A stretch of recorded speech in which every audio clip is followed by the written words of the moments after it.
In a few seconds. Hopefully you can hear my lovely voice already.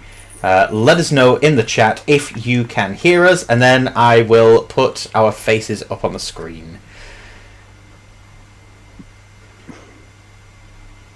Also, hello time lag. Oh yeah. It's a long ass time lag. Yeah. We've got hellos. We do have hellos. Hi. Oh, is that Shinobi MC? Loud and clear. Yay! Yep. Let's show our beautiful faces. Yeah, good to see returning people as well.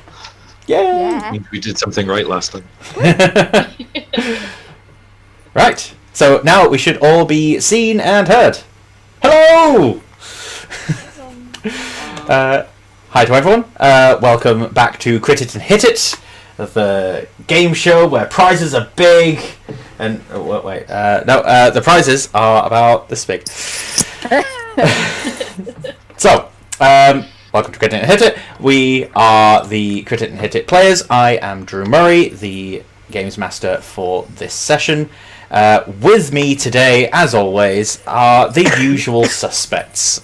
So if we could go from left to right, as the audience would see, and quickly reintroduce ourselves, get new people acquainted. Is that me? Yes. Left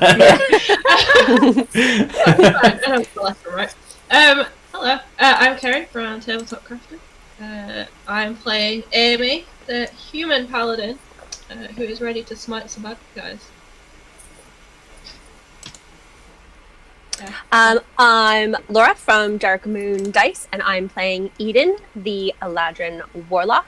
And I'm going to try not to set everything on fire this time. No promises. I am called Abby. That is my name. And I play Anarchist, the Tiefling Druid.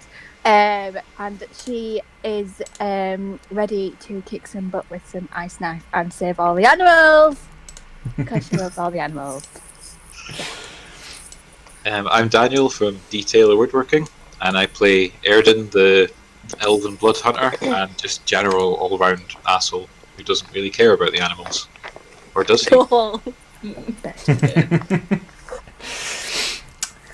So, as usual for these streams, we will have a quick recap of events as they have transpired to give those of you watching live a bit of a catch-up, just in case you missed parts of previous sessions, or if you're forgetting bits because you listen to it at double speed like I do. And the other thing that we will do is go into a Bard's Tale, a somewhat surprisingly popular segment of the show. The Bard's Tale is a story that is told in character, or rather in world. This is a story that characters will be telling the other characters, and it could be something from that character's past, or it could be something that they've just heard, and there's no canonicity necessarily to these stories. These are stories as the characters tell them, so they could be embellishing different parts, they could be making things up entirely whole cloth. That's for you guys to decide as adventures carry on. I also make notes of what is said in the Bard's Tale, so that if someone does say something about the backstory, that is going to come back to bite them. I mean, it's going to be woven into the story and everyone will enjoy it. Today, however, I will be sharing a Bard's Tale, a bit of world building, something to share, like what the bards are talking about in various taverns and things. So I will be doing that this week, and then we'll be getting into the game proper, where we will find out exactly where we're up to when we do the recap. Does anyone else want to do the recap, or shall I do the recap? I am entirely fine with any. Oh, I think you have to do it. I think I'd... Okay. Yeah. Or Not it'd be prepared. biased. Starting briefly at the start, these four people, utter strangers until a few days ago. They met in a bar, they found a drunk guy, they followed him because it was a bit suspicious, and they found out that this drunk guy is actually a priest working for the gods, the Taihun. a particular godly sect that believes that there are 10 godly forces. Them to come with him to go and rescue an elven prince at a site of great power. Various other influences suggest to individual members of the party that yes, they should go with this crazy old guy and go to where this trouble is, where this elven prince went missing. They got there, got waylaid by goblins, bears, and then zombie bears, and found out that where Simon, this elderly drunkard, had sent a group of other people to go on an adventure, something went awry. And now this crystal gemstone that is set deep within an ancient half-sunken citadel has been broken, and as a result, massive vines have grown out and spread for miles.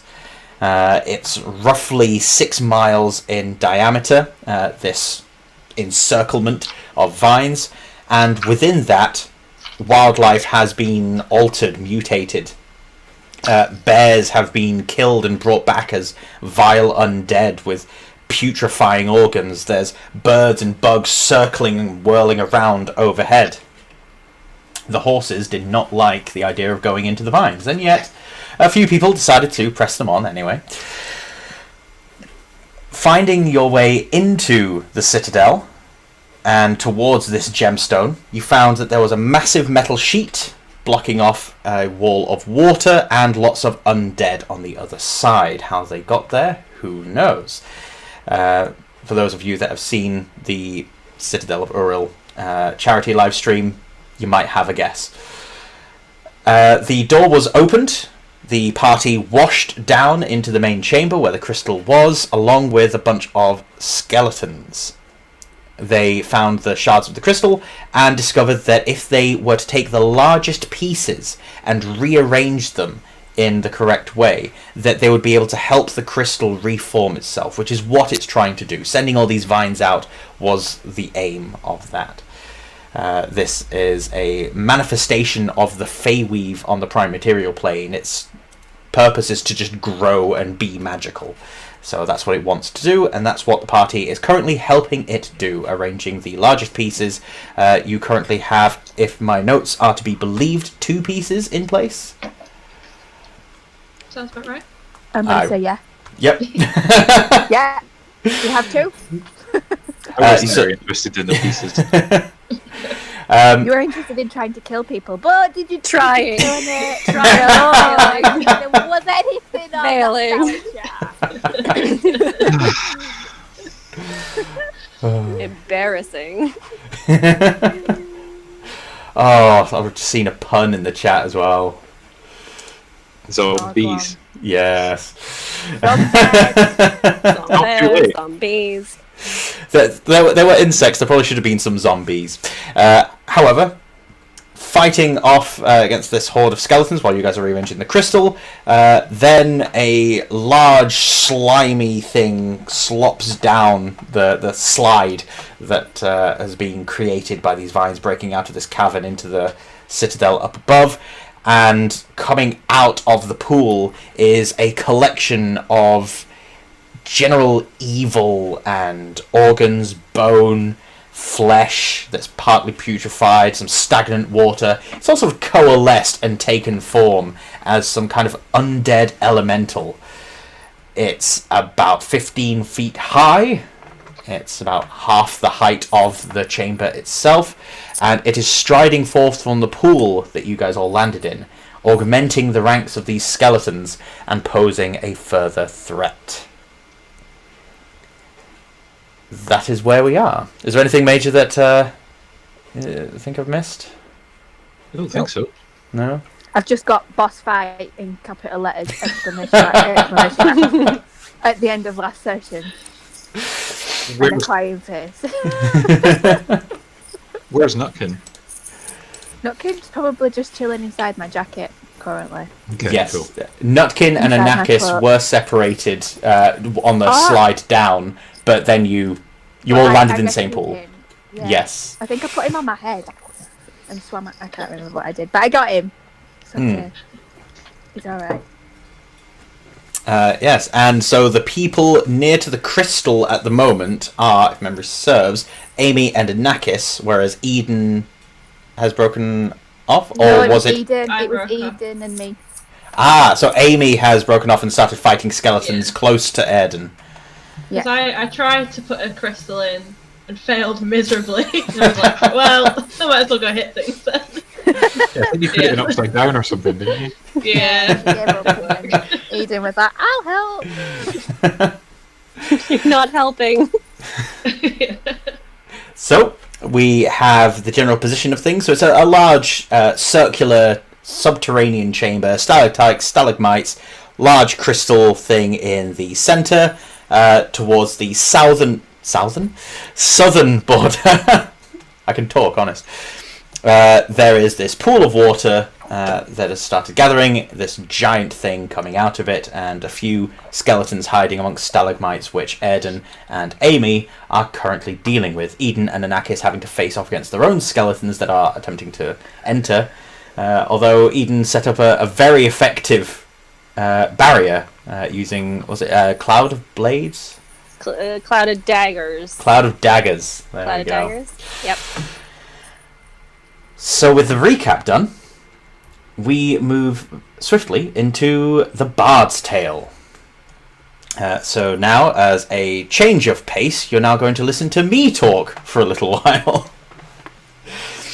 The Bard's Tale today has a title. And its title is The Nightmare of Barrand Grove. The evening was crisp.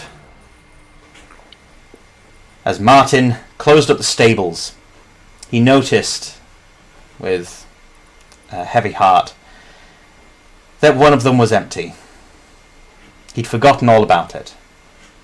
Unfortunately, his horse, Marigold, was killed. Bandits decided to approach Martin's farm and ask for shelter. Being a kindly man, he allowed them into his home, and in the night they took off with 2 horses, slaughtering Marigold and leaving her behind. Martin had spent all of yesterday burying her, and today carried on with his duties around the farm, trying to shake it from his mind. And for the most part he managed. That evening he heard a whinny off in the distance.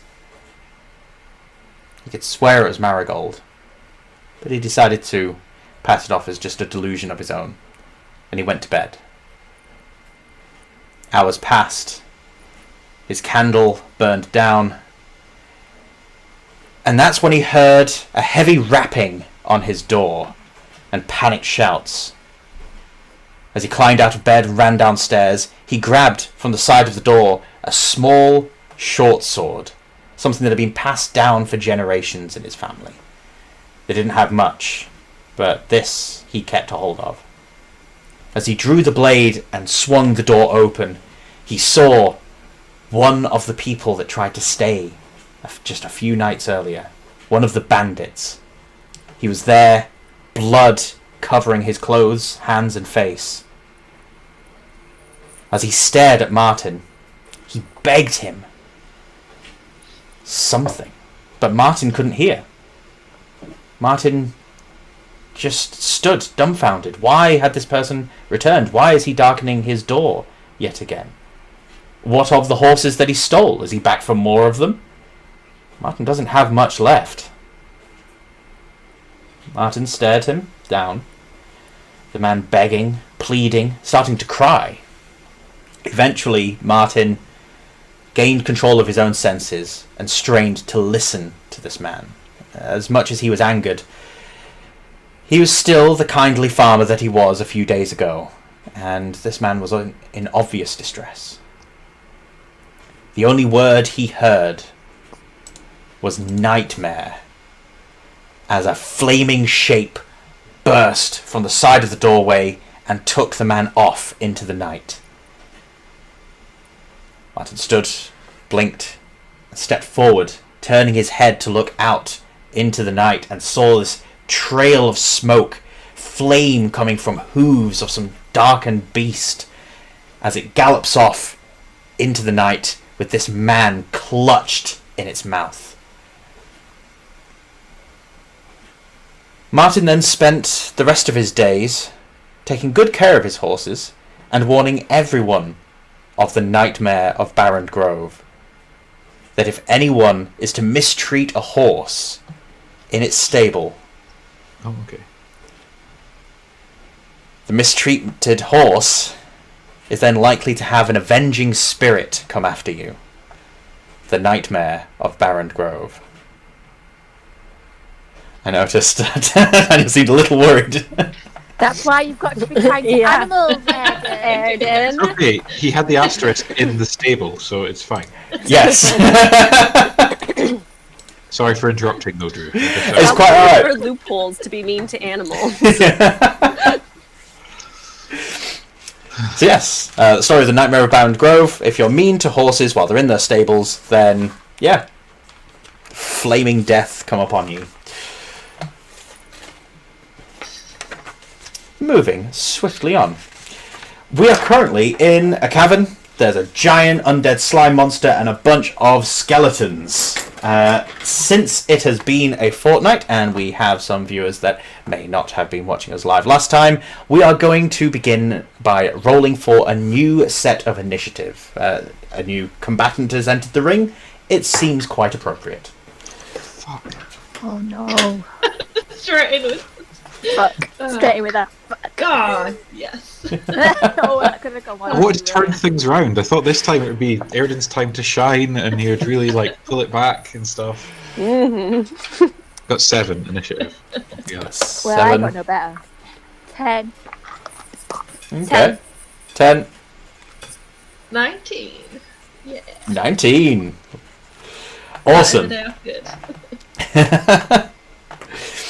Since the arrival of this massive behemoth, the rest of the skeletons seem emboldened. They are swiping with greater fervour. They are striding forward. They seem to care less about their own well-being, and they didn't really care all that much before in the first place. Amy, you're up first. How far am I from the boss? The new guy? So the new guy is 25 feet away. Erden is much closer. He's 15 feet from it. I am gonna. I will take attacks opportunities if I need to. I'm gonna run at the boss. So yeah, do I need to take? Do I take attacks opportunities? Let's see if they hit. Would you please remind us of your armor class? 19. 19 is your armor class.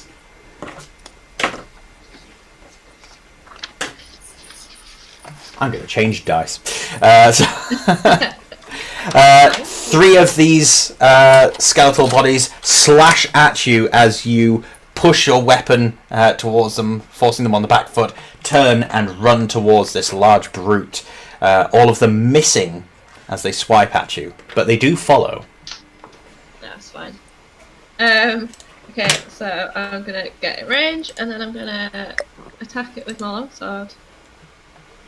Sweet. If I hit, I will be smiting. Oh, 16.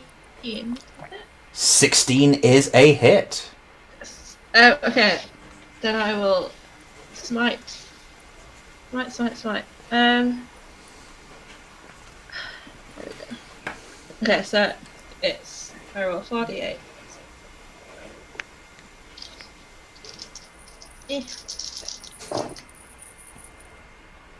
Fantastic roll.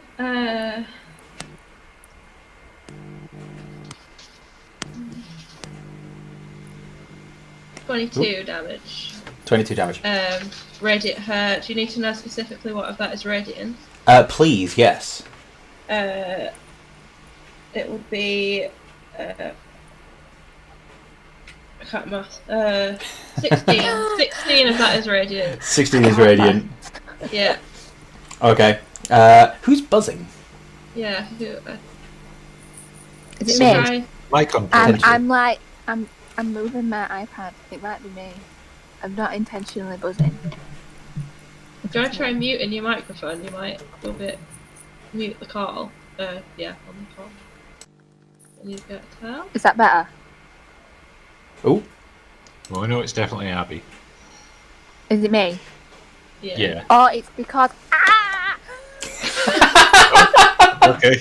it's because I've got my charger plugged in. That is why. I am still here. oh. That's why. I've just tried to plug my charger in because I know I'm going to run out of battery before the end of the game. Oh. And we'll sort it. Don't worry. I think Okay. as long as the cables don't cross, it should be okay.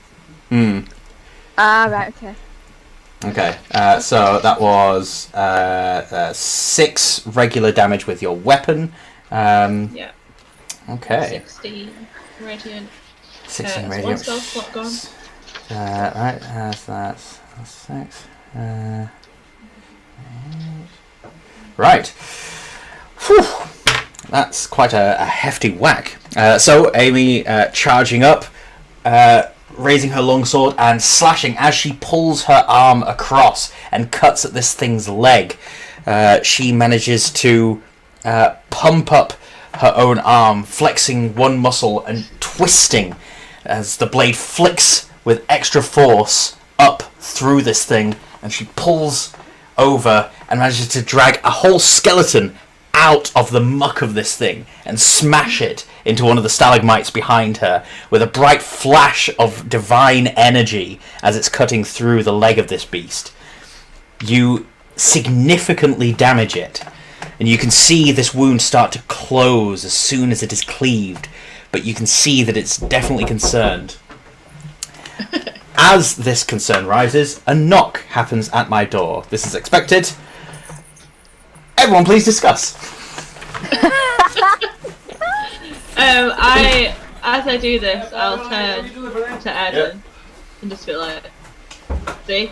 It's not How hard. you do it? I'll just add another palette to Amy's name on the palette chart that I wrote on the wall last week. So that's 3 to Amy, I believe. Do you mind doing a bit? I'm not sure how to count. You know, oh wait, I can't hear what you're saying. Bear with us, everyone.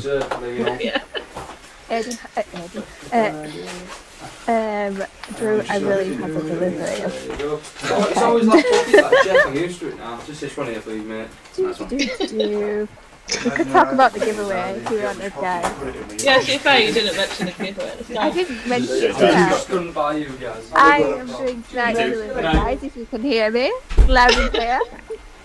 Oh, I think he's finished now, he's coming back. It's back! Can you turn it now? Bang! Is everything okay? I'll stop. No, because I didn't mute myself. I've just seen that now. No, you didn't.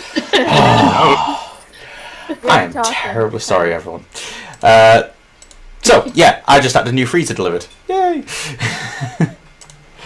As well as the damage done to this thing, you can see a lot of the rock cracking around this thing. All the stalagmites have got small bits of rubble starting to crumble down around about you. Next, it raises a fist and starts to bring it down on top of you, Amy. So next in the initiative order is the giant hell beast. So let's see what it does. I got this. Sweet.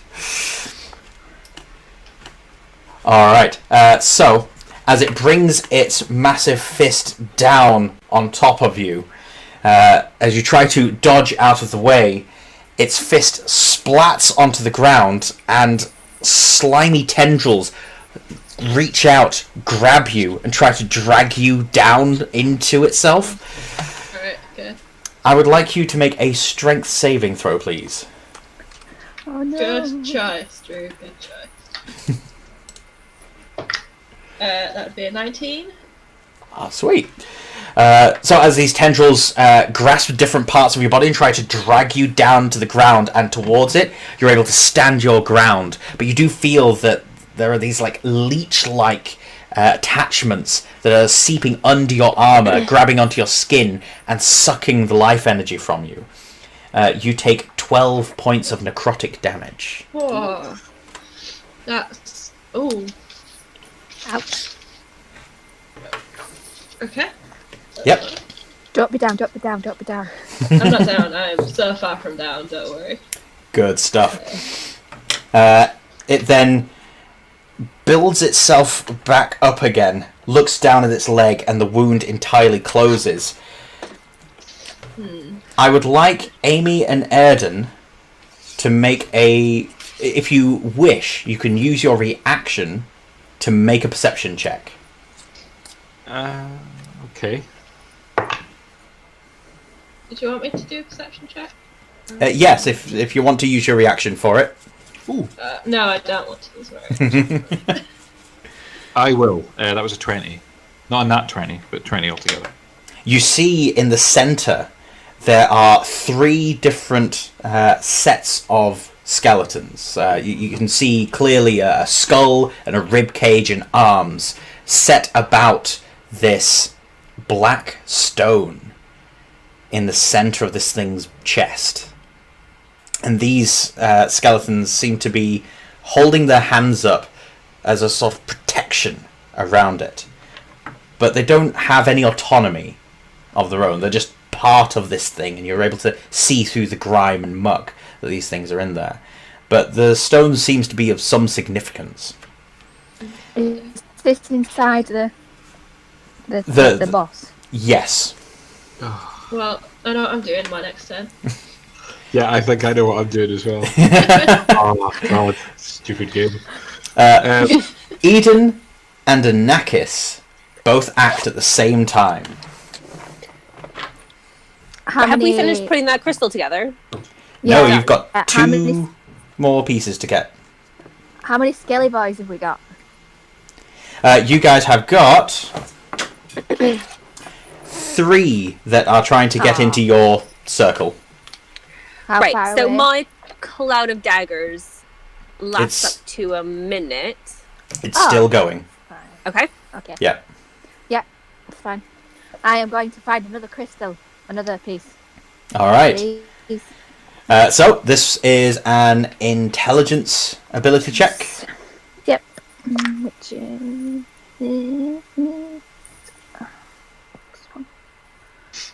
Come on. Oh, for fuck's sake. Ow! 7. I rolled a 7. I see green pieces on the floor. Like, There's rocks. They are rocks. I don't know what these are.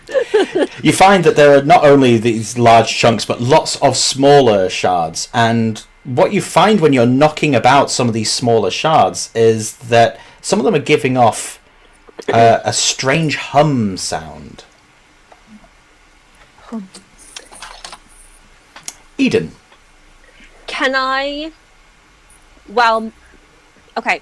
Is my turn to maintain my concentration to keep the cloud of daggers going?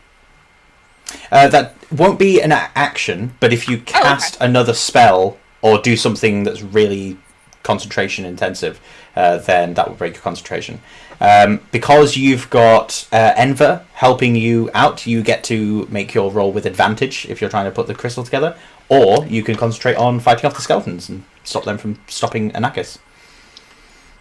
Okay. Can I look around to see if I can identify the third piece of crystal for Anakis to go get, since she can just see rocks? Yes, it'll still be an intelligence ability check, but I'll let you identify it as a bonus action. So you still have your action to do a thing, but you'll be able to spot it as a bonus action. Okay, right. So that's intelligence check with advantage. Yes. Perfect. Okay. Well, those were both awful. 10? Oh no! You managed to- a lot of rocks. So many wrong. I didn't notice before. You managed to narrow it down to 3 large rocks that are close to the stump that should be good, but you can't see where they would fit at all, and so are less than as helpful as you would like. But you still have an action. Okay.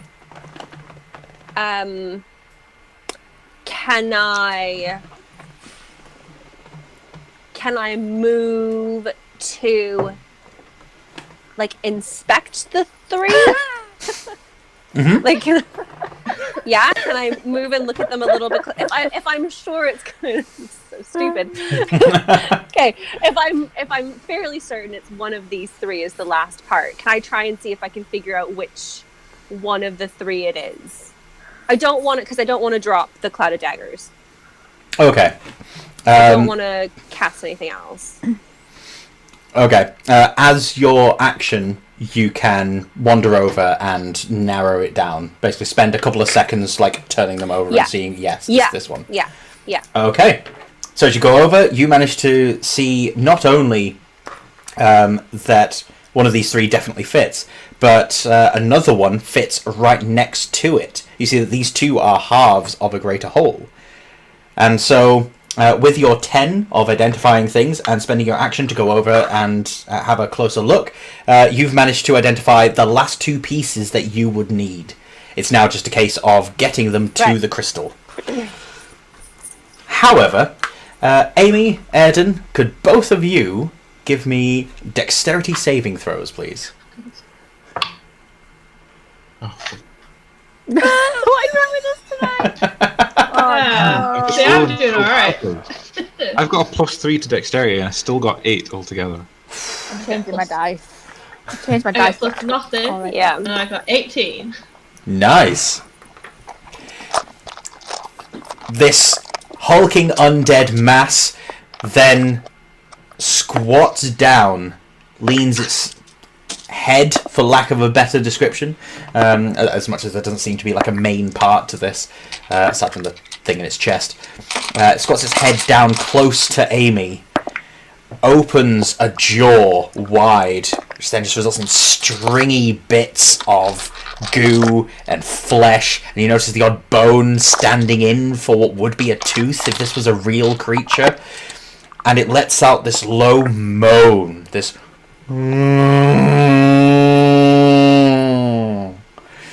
that booms throughout the entire chamber, and as the sound disappears into a cadence, you hear the rocks in the stalagmites explode, shards flying everywhere.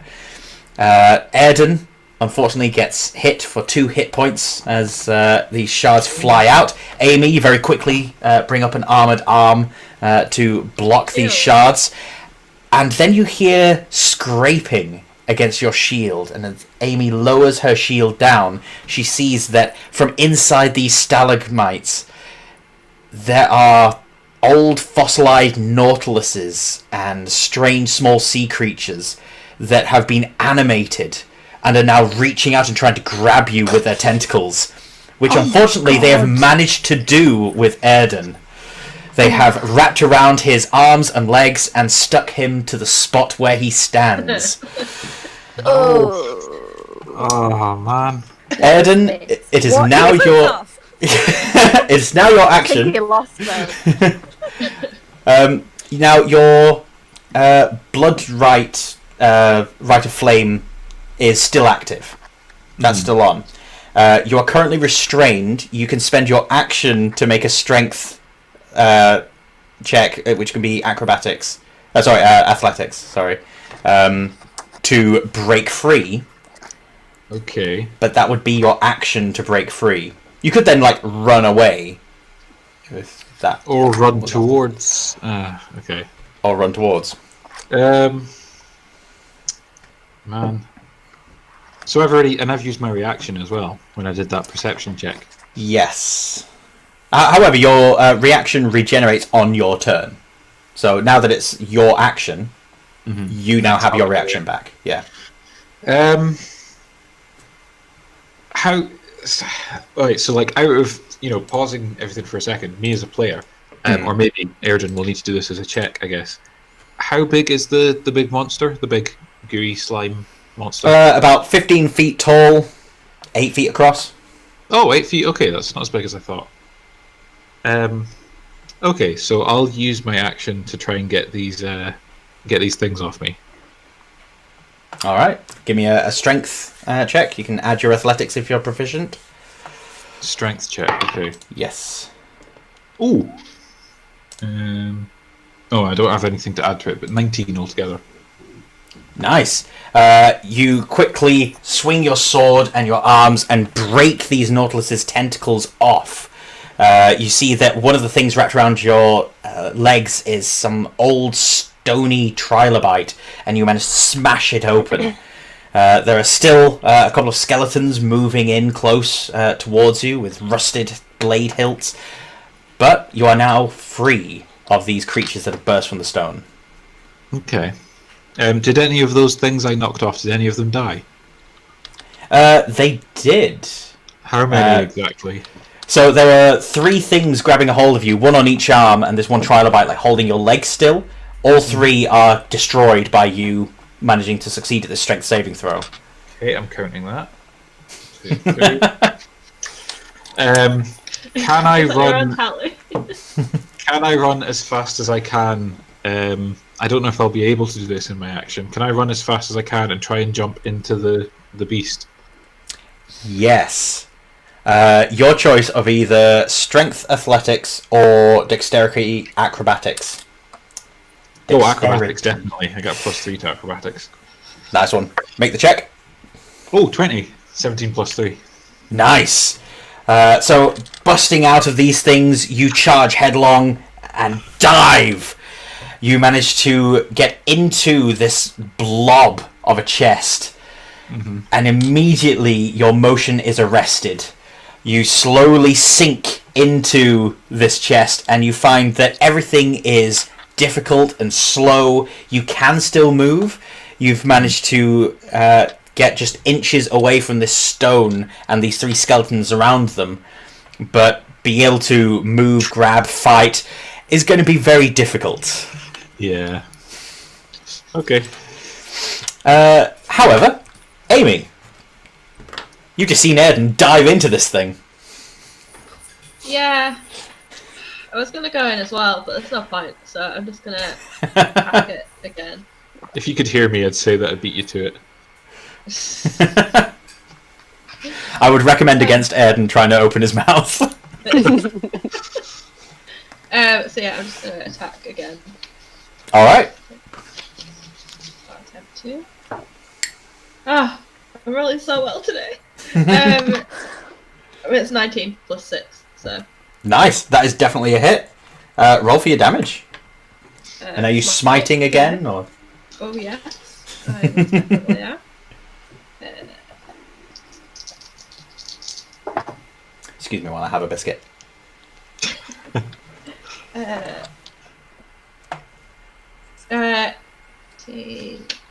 22 total again. I think it's 22. With 14 of that being radiant. Okay. So that's 8 regular damage. And Yes.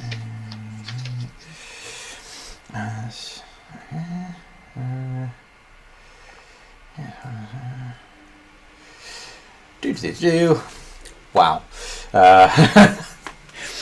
Alright, so raising your sword, bringing it crashing down again, and this time as your blade strikes into this thing's flesh, you see it almost part for the sword. The bright flash of the blade as it crashes down with this echoing, booming thunder throughout the chamber seems to repel the flesh of this thing. It wraps around with tendrils and tries to attack the sword, but you're able to withdraw it before it manages to get it at all. But it does not like that damage at all. I don't like that damage at all. That's a lot of damage. Well, you put undead things against a paladin. I did indeed. I immediately regret my decision. I've only got one more of those left, so. He then takes both of his fists and tries to slam them together, crushing Amy between the two of them. But Amy's able to duck down, roll out the way, and then the moment the hands disperse, jump back into the same position, sword at the ready. It missed. Eden and Anakis, it is you guys again. You have two chunks of this crystal that you've identified, that you know go back onto this pedestal, and you know where they go. So with no further dice rolls needed, it would just take 2 actions, and one for each massive stone, to move it back. So I'm going to take one piece, the piece that I know is going to fit in the other with the other 2 bits, and roll it into place. Excellent. Eden? I'll take the other one. Alright. As the two of you slot these stones into place, skeletons lurch forward, swords raised. One of them has a scythe that it's drawing back, swings down. Just as the crystal slots into this final position, all of them stop. Every skeleton is now frozen in position. The only thing still moving is this giant sludge monster from the depths. Are we allowed to cast anything as a bonus action? If you have something that is a bonus action to cast, yes. Let me have a look, I think. Do I have anything? Bonus action? Oh, no.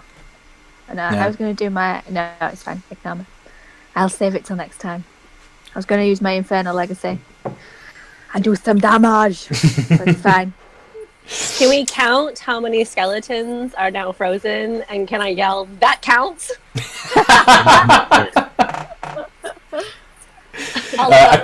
A quick glance over the chamber. Those of you with dark vision will be able to count that there are 17 standing up skeletons, all frozen in position. Woo! Can I hear her shout that? Yeah. Yes, it'll be muffled somewhat, but you'll be able to hear it, yeah. Okay. I'm just gonna... Can I use a cantrip? Which cantrip? Thaumaturgy. Yes, I'll allow it. I'm just gonna shout, yeah!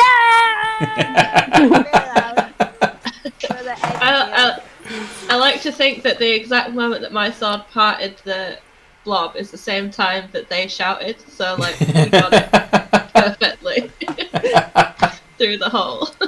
Team Bear! Yeah. I think with my mouth firmly closed, I scream in anger. I am going to ask for another dexterity saving throw from Amy. Oh no. Oh no! 3. And could I ask for a constitution saving throw from Erden? Yeah. Please be good, please. Oh, no. 5. 5. Amy, more rocks explode around her, and more of these fossilized tentacled beasts grab around her ankles and arms and arrest her down to the ground. Your sword is then taken from you and held in the tentacles of one of these shelled beasts and is waved in front of you, almost tauntingly. I feel like this is not the creature, this is you.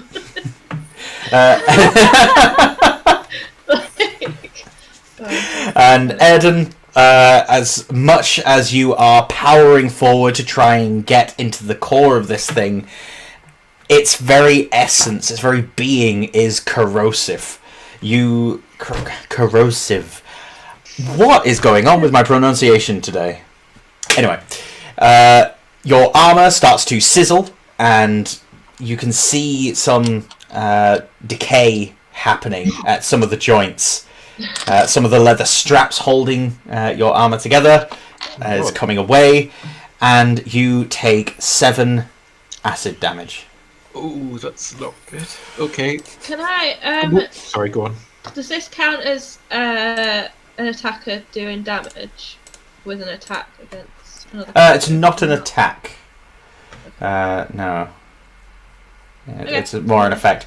However, Erden, your weapon is still ablaze. Is that right? Yes, I was going to ask about that. Is it kept ablaze inside the?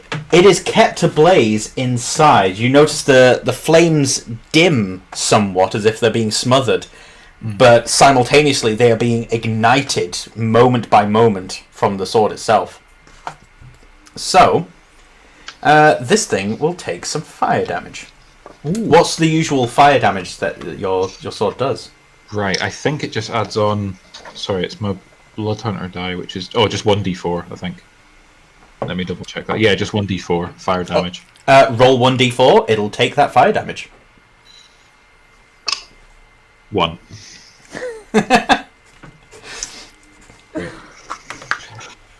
Oh, it is now your turn. Okay, so this the stone is just like inches in front of me. Yes.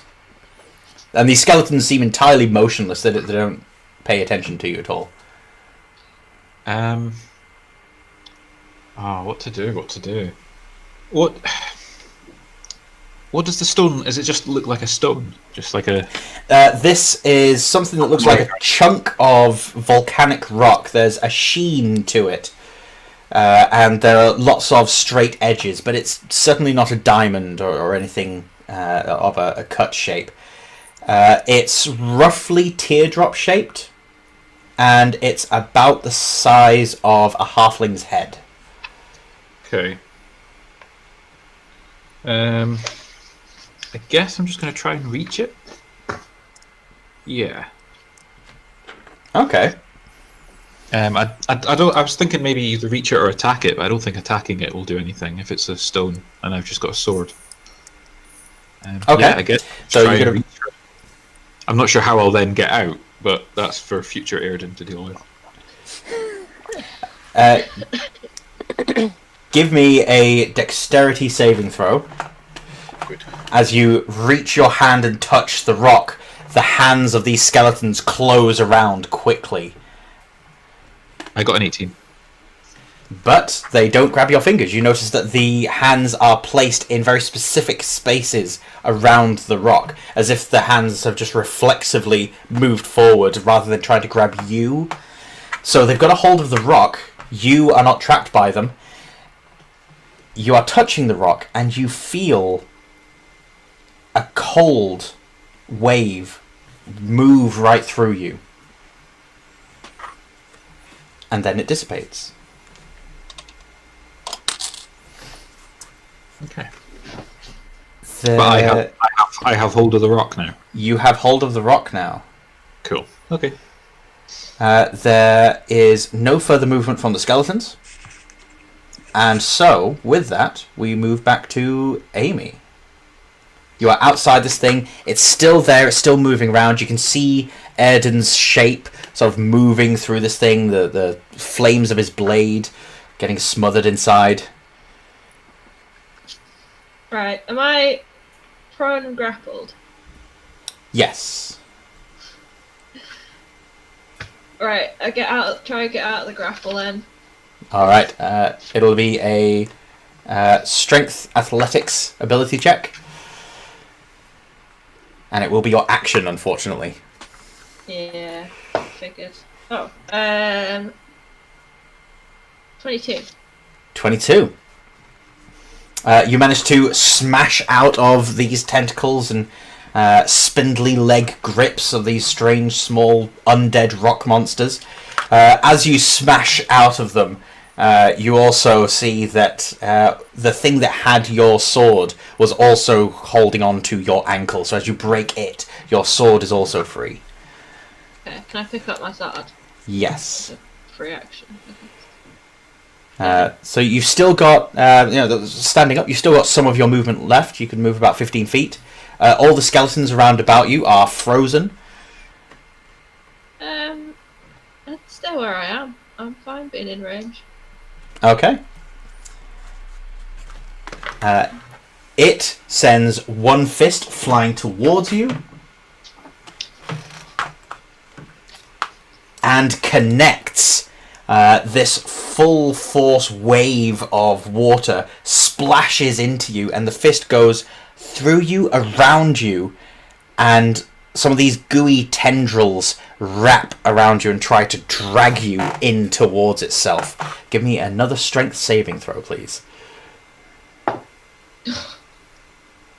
That would be a 1. Would be a crit fail. Can't crit fail saves though, can you? Not as a with any consequence, no. It'll be a 5. Technically. Then you get dragged inside this thing. So you're now in the arm of this giant undead beast. There are just things floating around. You notice an eyeball move past your vision. Everything's slow and heavy to move. You also notice that it feels very corrosive in here. Everything's starting to sizzle and burn away already. Although you won't take any damage from that until it is back round to your turn. However, you do take damage from the hit itself. You take another 12 necrotic damage. Okay. Cool. Yep. It then gets its other hand, splits it into individual fingers, and tries to reach inside of its own chest to try and grab at Airden. But as its fingers enter itself, they lose all substance. Airden, you just feel some slight jostling around, as if someone started a wave machine or something. But you don't actually get... Ooh. He appears to be gone. No! I'm not killing you! When you jump in the monster. Don't jump in the monsters. Forgive us, ladies and gentlemen. We are experiencing some technical difficulties. Essentially, nothing bad happens to Erden. While... That's a shame. I'm kidding. While he is briefly offline, it is annoying me that the names are now out of order a little bit. But I shall sort that later. For now, Anakis and Eden, you two have now successfully put this crystal together. After a few seconds, you notice small vines, small roots start to grow up around the shape of this thing. Tiny bits of plant life growing around the cracks, trying to fill them in almost. And one large vine sprouts out the top and splits open, spreads out over the top, and clamps all the pieces together, securing it as one solid piece again. And then you notice some small lights start to dance around inside the crystal. Life is returning to it. It's not fixed, but it is getting there. With my knowledge, will I know how long it will take to fix? Give me, for no action whatsoever, a nature or arcana skill check. Well, both it's in, so come on. Oh, for fuck's sake. 6. Your experience of this is extremely limited. You have never known a crystal like this to be severed from the Feyweave, and so reconnecting it could take any amount of time, from a minute or so to years. Okay. Come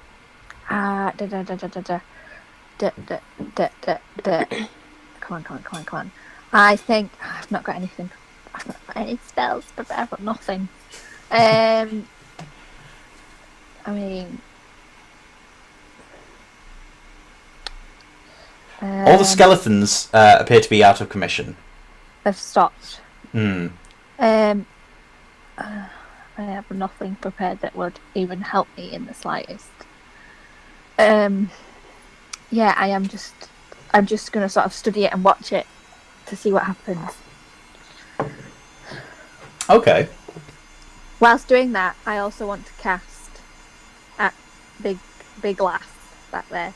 Although if I was to cast and hit, I would also damage Amy and Erden, wouldn't I? They are inside the creature. Depends on what if it's like a fireball or something that affects the area. Then yes, it would be hellish rebuke. So yeah, it's the creature would be surrounded by flames and would take 3d10 damage. Since the spell itself targets the creature, the way we'll describe that is the flames are around the outside of the creature, hurting it on its surface, but because they're inside it, they're protected. They've got like a buffer of putrid water. Is a reaction, isn't it? Yeah, it is. Yeah.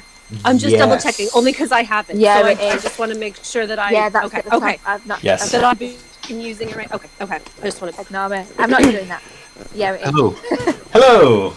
Oh, I'm so sorry. Just problems with the router. It just went off. It's all right. For These some things reason. happen. The internet just cut out, so I'll be phoning Virgin Media to complain. I guess I've just said the name of the company on stream. but that's what they get, because that was the worst timing ever. I'm so sorry, everyone watching at home. No, it's all right. I'm also with them, and I'm looking at changing a few things with it. I'm also quite regretting the fact that you don't seem to be wearing anything white. I was going to make some damn Daniel back at it again with the white something or other. But no, you just have to take that away from me. Someone got something that's like getting increasingly higher pitched. Is it a washing machine?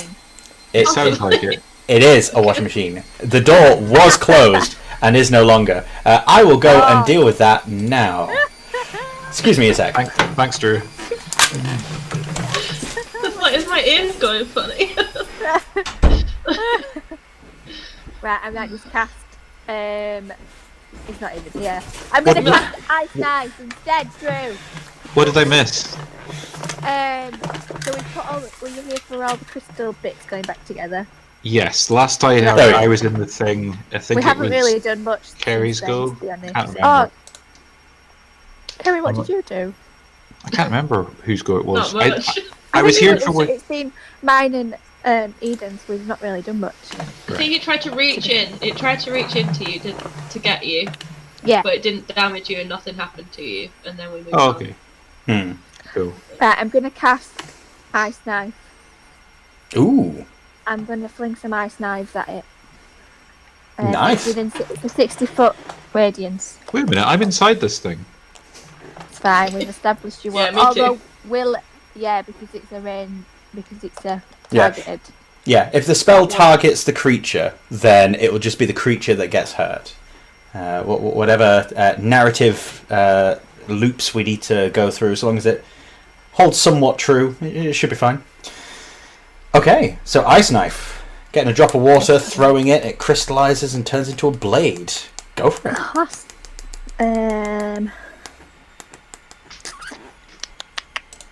Come on. That would be 14 to hit. 14. That hits. So then it's... I can't remember. So they've got to make a dex save of 13. Oh, yeah.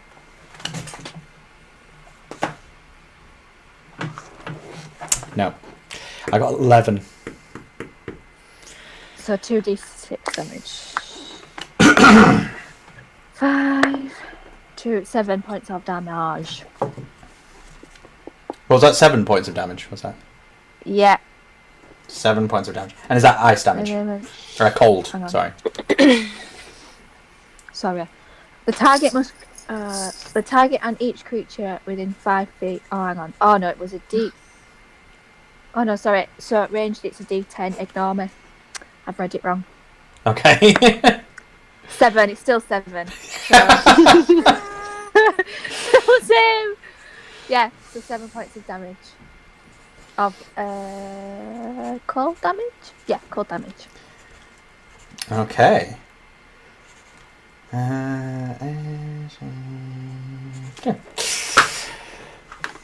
Alright, as you tip a little bit of water out of your water skin onto the end of your finger and flick it, Can I do it through my staff? Is that possible? Ooh, Or is yeah. that a separate spell? No, you can use your arcane focus if you want to instead of the... Yeah, if thing? that's okay. Yes, please. Alright. Wasting no water. Flicking the end of your staff as it moves through the air, it picks up small bits of water vapour, which gather into a globule on the end. And as you reach the end of the flick, it launches forward, spinning, crystallising into an ice knife, and cutting into this thing's chest. Yeah. It then flies past Erden. He sees it in the periphery of his vision, and then the blade explodes. The shard's getting stuck mere inches away from his face. And he notices the cavity that it's created inside this thing slowly start to heal. Okay. Eden. I'm gonna go with Arms of Hadar. I'm trying to rip it apart. Ooh. Love this one. Love this one. Okay. Arms of Hadar. 19 to hit. That is a hit. And I'm gonna cast this at second level, so that's 3d6 damage. Or sorry, no, must make a strength saving throw. Sorry, creature. Okay, so this is you've run up towards it, because this is things within a certain range of you.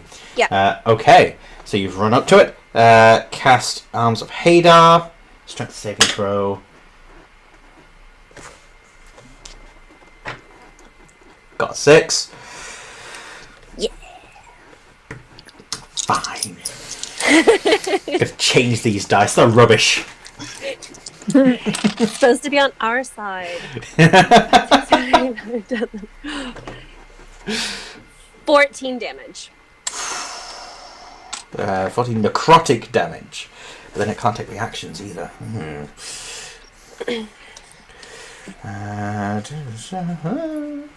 Okay. So as you charge up, what do you have as your arcane focus? I have a staff. Yeah, the staff. So as you charge up and slam the staff into the ground, from that minor roots burst from the ground around the base of this staff and launch forward, wrapping around this thing. And as they start to wrap and untwist, they pull apart various bits of sinew and bone that are attached to the outside of it. And it seems that it's almost purer, clearer, after this rending set of tendril arms go through it. You also get a sense of peace wash over you for a brief moment as you feel a warm and familiar face sort of leaning over your shoulder, and his cheek brushes against yours as he withdraws. You feel your patron close as you cast this spell. And it would be the other things, but no, the crystal's complete now, so never mind that noise. We move on to Erden. So, how far away am I from the outside of this thing? If it's only 8 foot across. Yeah, so you could easily step. It would be 10 foot of movement to represent the 5 feet ish width of this thing's chest. Okay. So it's sort of in the centre, sort of 2.5 feet. Yeah, let's say 5 feet of movement to get outside of it. Sure. So I try and get out of the thing, still holding the stone, the rock thing. Okay. You find that the skeletons are not letting go of it, but you are able to drag them with you. If you want, as your action, you can try and break them off, making a strength check. But if you want, you can just leave the body with these 3 skeletons attached. Are the skeletons moving at all, or are they just... No, they are entirely motionless. Right. No, I'll... no, I suppose... Yes, I'll try and get them off, I guess. Alright. Give me a strength athletics skill check. 7. As you're pulling this thing out, you're trying to use your arms to lever these things off, but unfortunately, moving so slow, not being able to get the right sort of leverage, everything's really slick and slippy in here. You find yourself sliding out of the chest of this beast with the stone and skeletons all attached. But once you're out, you feel this grime all over you. You also notice that it doesn't seem to have noticed. It's still moving around. It's still got Amy inside of it. But now you've just got this stone. Okay. You still got movement. Can I... When you say movement... because I want to try and smash the stone. Is that allowed, or is it just moving? I'll allow you to try and smash the stone now, yeah? I just want to throw it at the ground as hard as I can. Alright. Give me another strength check. Come on, good strength check.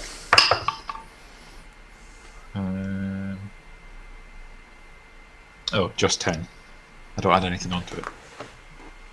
You raise it up, smash it onto the ground, and the ribs of these skeletons burst. The hands release the stone, but the stone is entirely intact and rolls into a rest at the foot of this beast. Okay, oh well. Amy! Yeah. You are inside, and so, unfortunately, you do take 7 acid damage. I'm still good. Right. How are you still standing at this point? How am I still standing? That's a good question. Can I attack while I'm inside? No. Yeah, you can try and attack it, yeah. Just sort of swing your sword around while covered in goo. Would it be an action to try and crawl out, or would it be movement to try and... That would just be movement. Okay, can I crawl out then? Yes. And attack from outside. Okay. As you try to move out of the creature, it makes a swipe at you, but misses. As you're trying to leave out the end of its stubby arm, these tendrils try to reach and grab you, but all of them miss. Okay. I'll swing an attack then. Alright.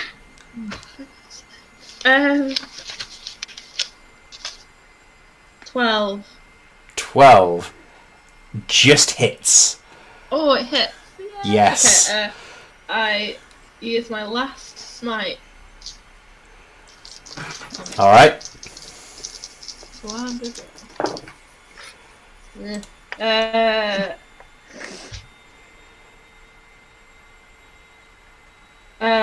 That's 17 radiant damage. Plus 8 piercing damage.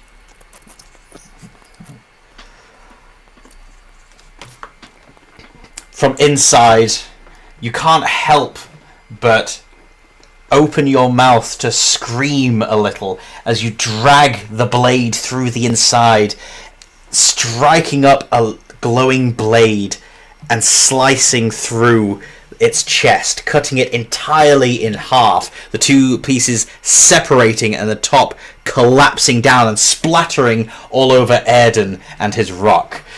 He is now covered in just more gunk and goo. Yep. The bottom half of this creature then collapsing down onto what would be its knees and then collapsing backwards into the pool, with you getting just caught by one of these tendrils, and it tries to pull on you as it gets dragged down. I would like you to make another strength saving throw.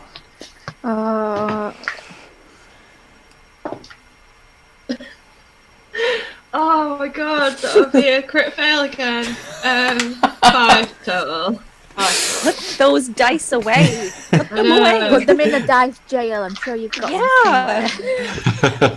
The tendril grabs a hold of you, pulls you into the pool after it, and as you notice its form completely dissolving into the water, you follow after it.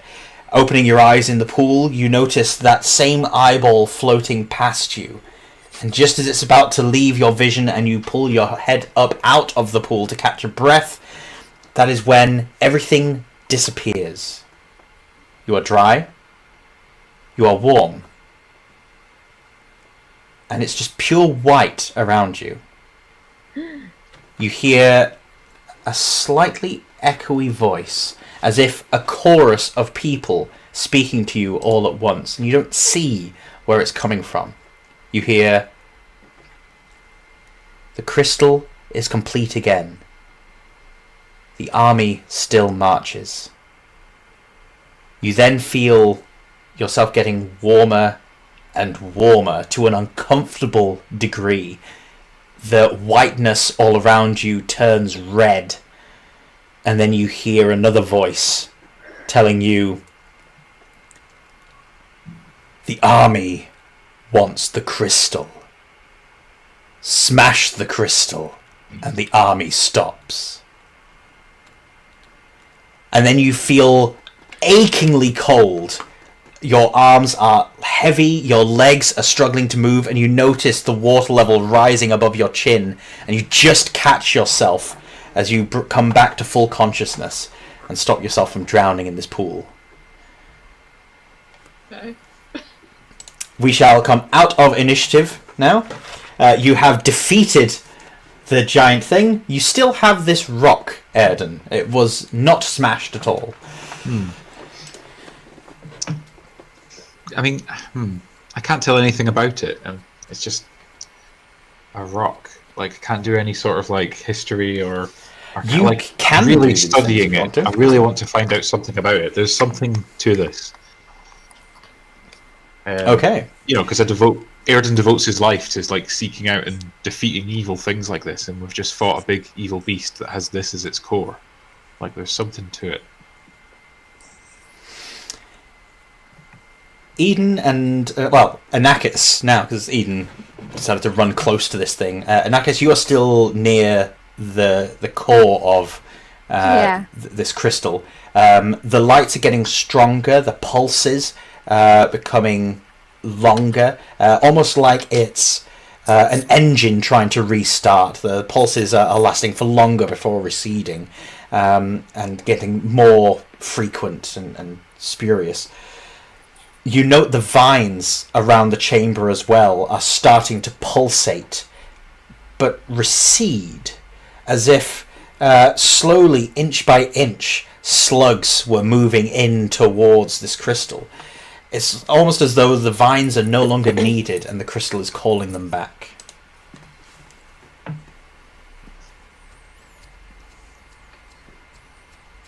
Sorry, are you saying it's my turn?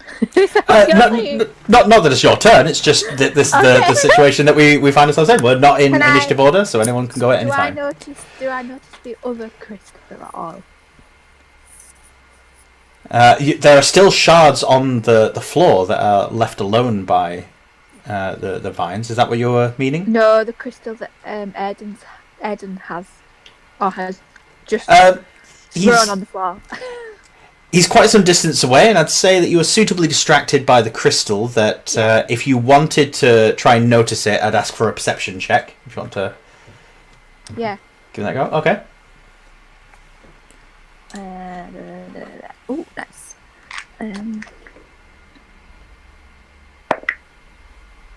15. 15. Yes, you spot this crystal.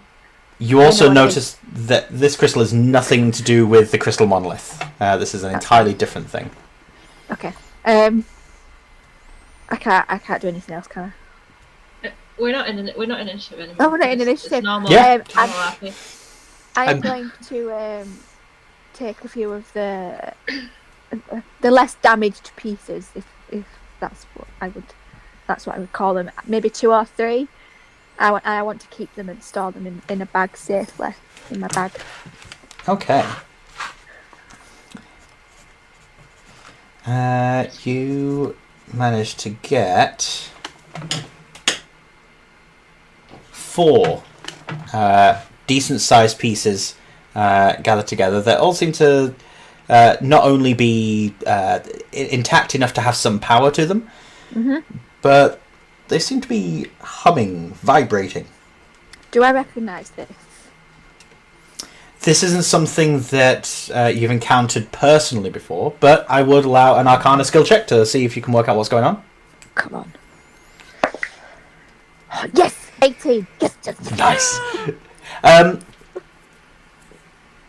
Just by holding them in your hands and by channeling some small amounts of magical energy to decipher what comes back in harmony. You know that you're able to channel magic through your hands, and if you feel a certain pushback, you can identify the kinds of magics that are in things. These crystal shards are full of primordial forces. Because they are manifestations of the Feyweave, they are strongly connected to classical elemental forces. In this case, them being shards, and shards of a broken crystal, they are pieces of elements. Used in combination, you would be able to produce elemental effects. The crystals themselves you need to spend time with to work out what primordial effect each one has. But essentially, if you were to clack 2 of these stones together, or maybe more of them together, if they had synergistic properties, you would be able to create an effect. So if, for instance, you took one with the primordial essence of heat and another one with the essence of dryness, and clacked those together, you produce a fire effect. Yeah. So, are they emanating different hums? They are emanating slightly different hums. You would require an hour with each one to work out exactly what the hum does. And how many different pieces is there? There are 4 that you've managed to get. Okay, 4. Right. Yeah, maybe when we're doing a rest and we're camped up for the night, maybe in in that time, that's when I'm thinking about I'm going to do it. I don't necessarily want to do it right now. I don't think.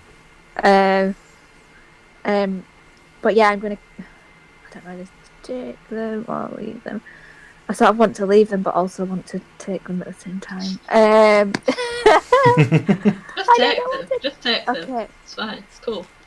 I'm just gonna. Yeah, okay, my druidic sense thinks that this big crystal has been fixed, so these pieces are okay for me to take. So I'm going to take these 4 pieces to study them for my own benefit and my own knowledge. And yeah.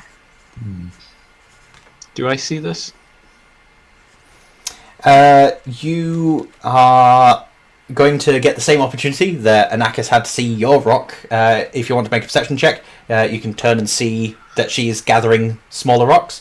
Yeah, I want to see if she's. I want to see if I can see what she's doing. No, that's a critical one.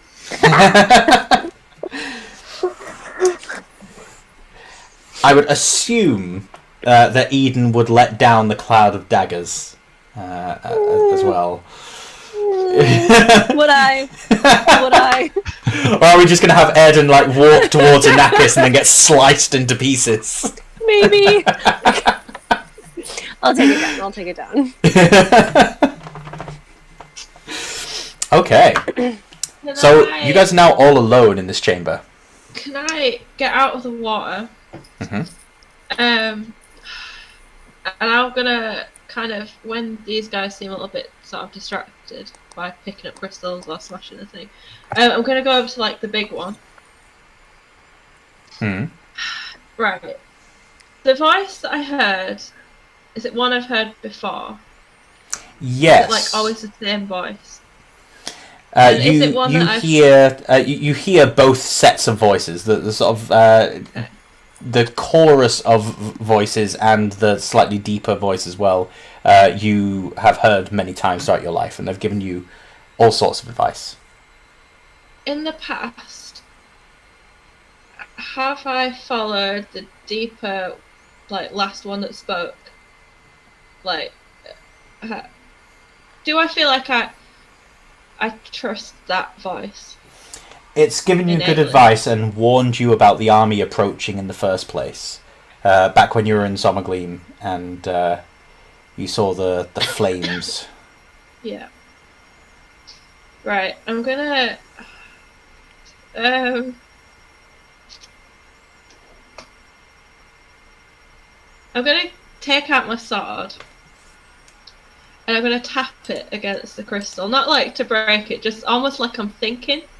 It's like tap Okay. it against the crystal.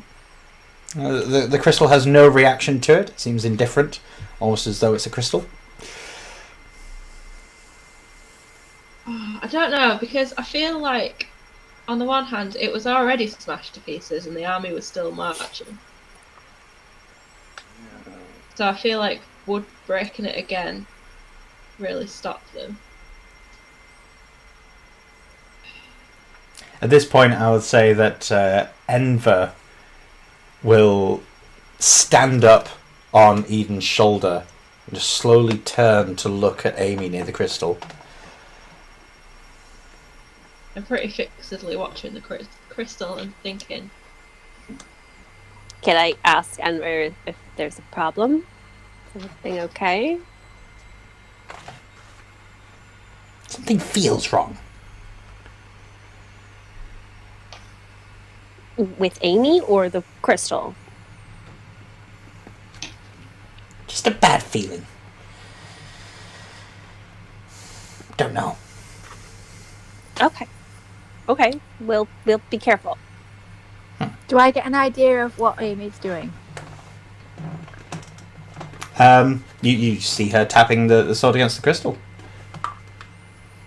I ask her, do you know of this crystal? Do you know anything of it? I shake my head, still not looking away from the crystal at all. I roll an insight check. Okay.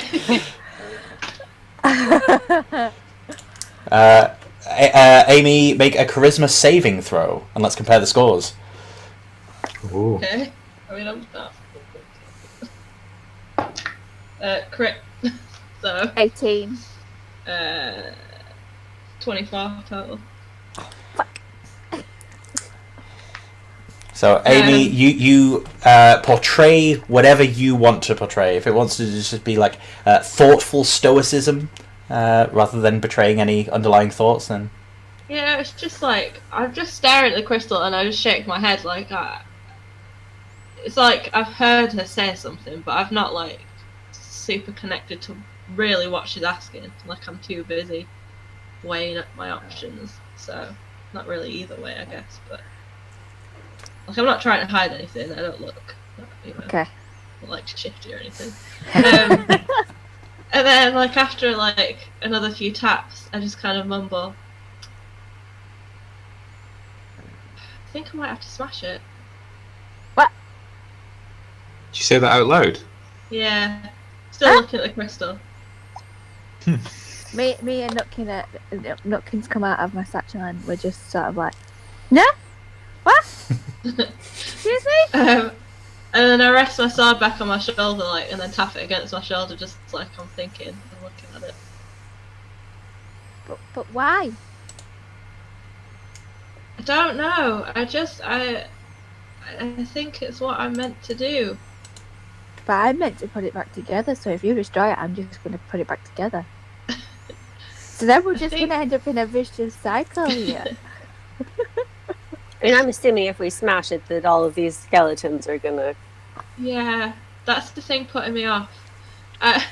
Wait, Yeah. can I, while like all the skeletons, are they just standing around frozen? Yep. One of them is just a few feet away from the crystal, where Anakis and Eden were putting the last bits of crystal in place and about to strike with a scythe. While this whole drama's going on with Amy looking at the crystal, can I start just trying to move all the skeletons into a big pile? Like if they're frozen, can I just lift one and just like Yes. Yeah, they are entirely posable for whatever you.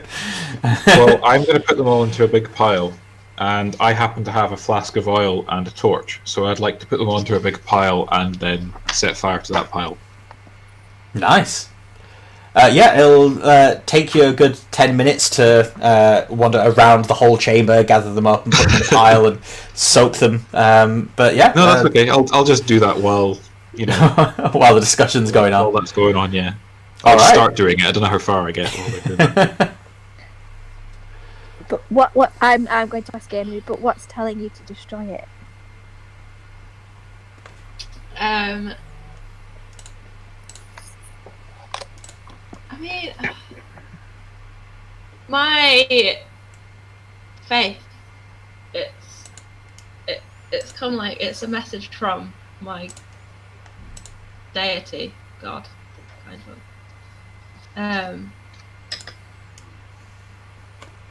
Yeah, sometimes that this is how I know where to go and where to show up. I get like visions or suggestions, and I show up and I do something and it helps. I believe there's an army on its way.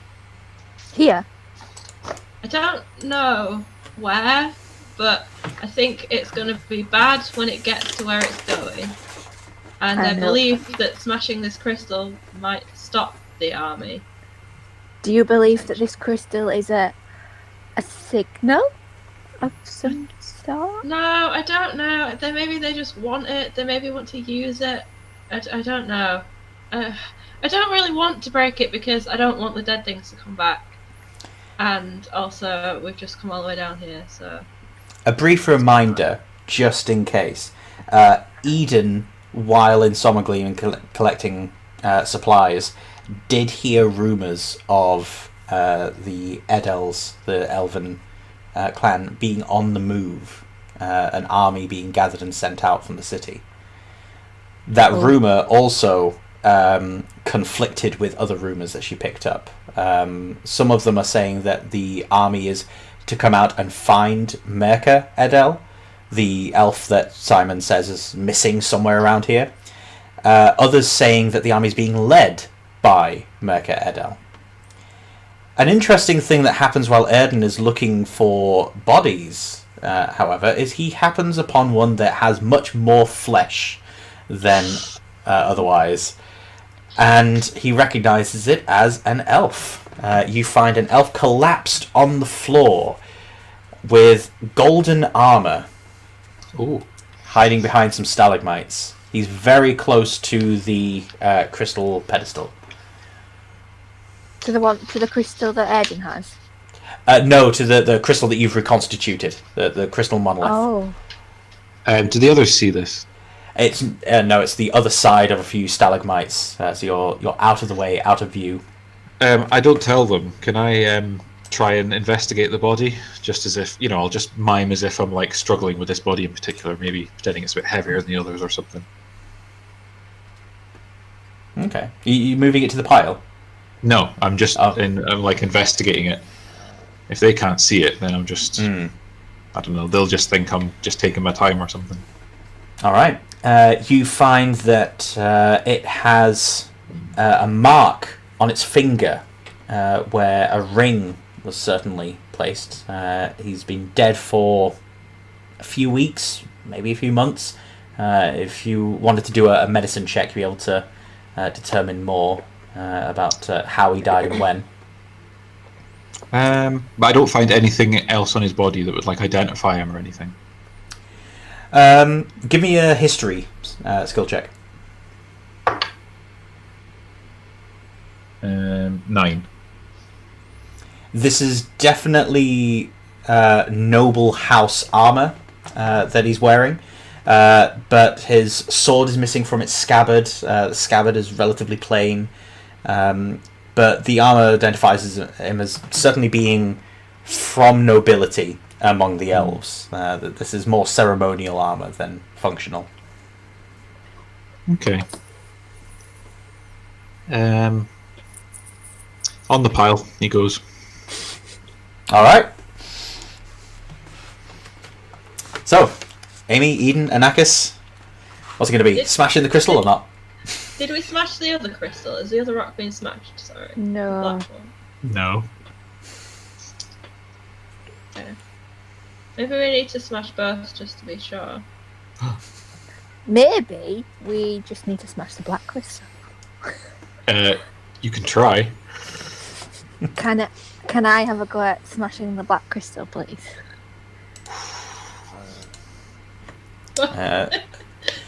It's on Erden's person, I would imagine.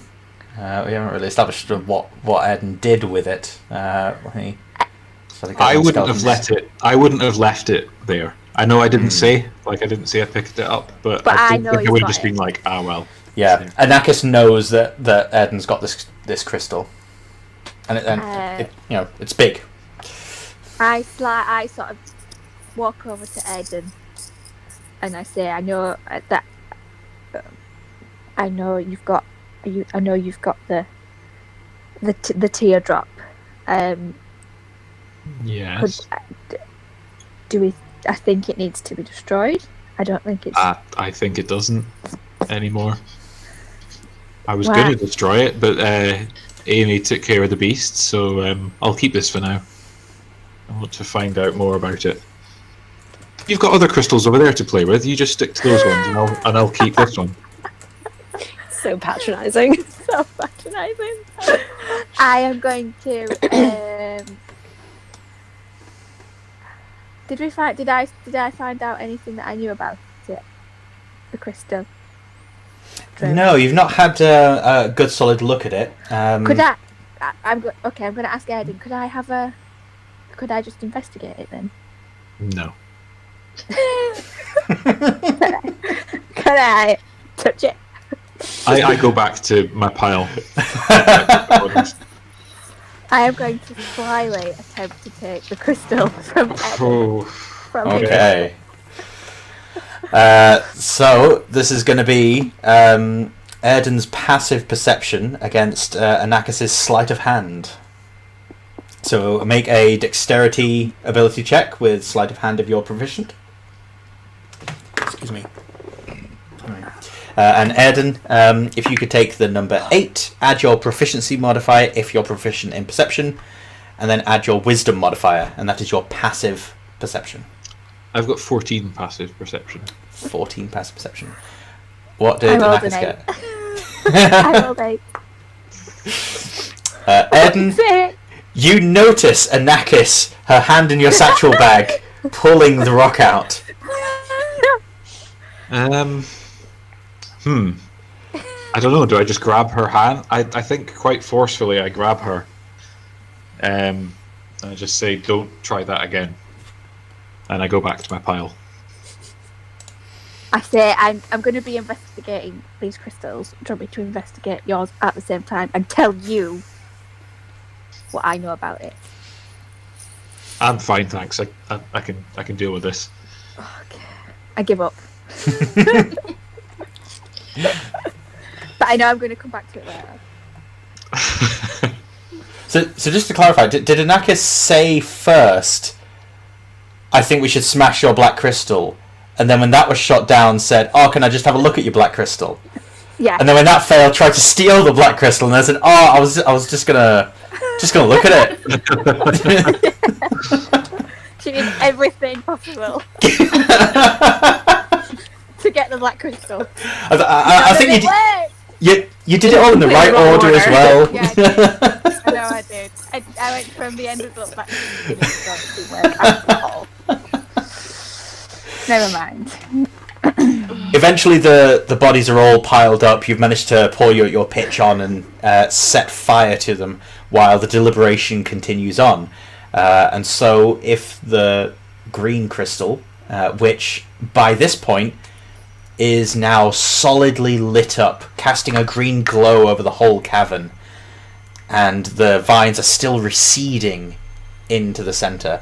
From the spread that they had and how long it took for them to spread, unless it's now receding faster than it initially grew, it's gonna take about a month or so for all the vines to be like shooped back into the crystal. Okay. Okay. There's currently nothing I can do spell wise. And I don't really know much about it anyway, so I don't feel like there's anything else I can do in terms of this crystal. I was sort of studying it. Did I find anything else out apart from watching it grow? Did anything come to me? Have I learnt anything from the crystals that have been chilling in my pocket? Has anything changed? Everything. Everything. You will get everything if you spend like a whole hour with a thing. I'll say that if you guys want to, you can count this as a short rest. Spend 1 hour gathering corpses, making a pile, setting them on fire, talking about whether or not to smash a crystal, and all of that can take place over the course of an hour. And you guys can spend hit dice if you want to heal up. Yes. So you've got 3 of your hit dice. You can roll 1, 2, or 3 of those and get back however many hit points it says on the dice. And you get all your hit dice back when you do a long rest. I didn't get hit one. Me neither. Wow. That's a minute. We don't go jumping into monsters. No, I mean, I we didn't don't. jump into the monster. We put crystals back together. I got dragged into the monster. Note to self: more exploding Nautilus columns. I need more of those to hurt you guys. I don't know what to do. I'm really torn. I think I need some guidance on. I'm struggling to pick between what Amy would do and what I want to do. Is this like guidance from us as players or as characters? No, I think kind of from Drew a little bit. I'm like, whether I'm just trying to work out as to whether she would just just throw herself into completely doing what she's being guided towards doing or not. I think that Amy would internally be doing exactly what you are doing, and that for the most part, because she's been with certain kinds of people, she's put on this facade, this face of, I'm just doing this confidently, this is just what I've always wanted to do. But inside she's always had this conflict of, well, which piece of advice do I go with here? I think that will always have been part of who she is. Which I realise, and quite deliberately so, this is me just passing the buck back to you. I'm not going to make the decision for you. Right. I will, for the majority of this hour then, I just I sit myself down and I just look at it for pretty much the entire hour thinking. And then towards the end, I'll say to the others, so I need to stop this army coming. I don't really know what they're coming for. I don't know what they're trying to do. I don't know if, who they're working for or anything. Then why do you want to smash the crystal? Well, all I know is I need to stop them coming, and I know that smashing the crystal will stop them coming. But perhaps there is another way. If you guys would be up for helping me work out another way and maybe trying to find this army and find another way to stop them, then I think perhaps I could not smash the crystal. Do you know how smashing the crystal would stop them coming? No, I think they want the crystal. I think that's pretty much all I've got. That's all I know. So smashing the crystal won't necessarily stop them. Well, I fully trust the information that I'm passed. But Sorry, Kerry, did you say to us that it was a voice that told you this, or did you just tell us that you just know it?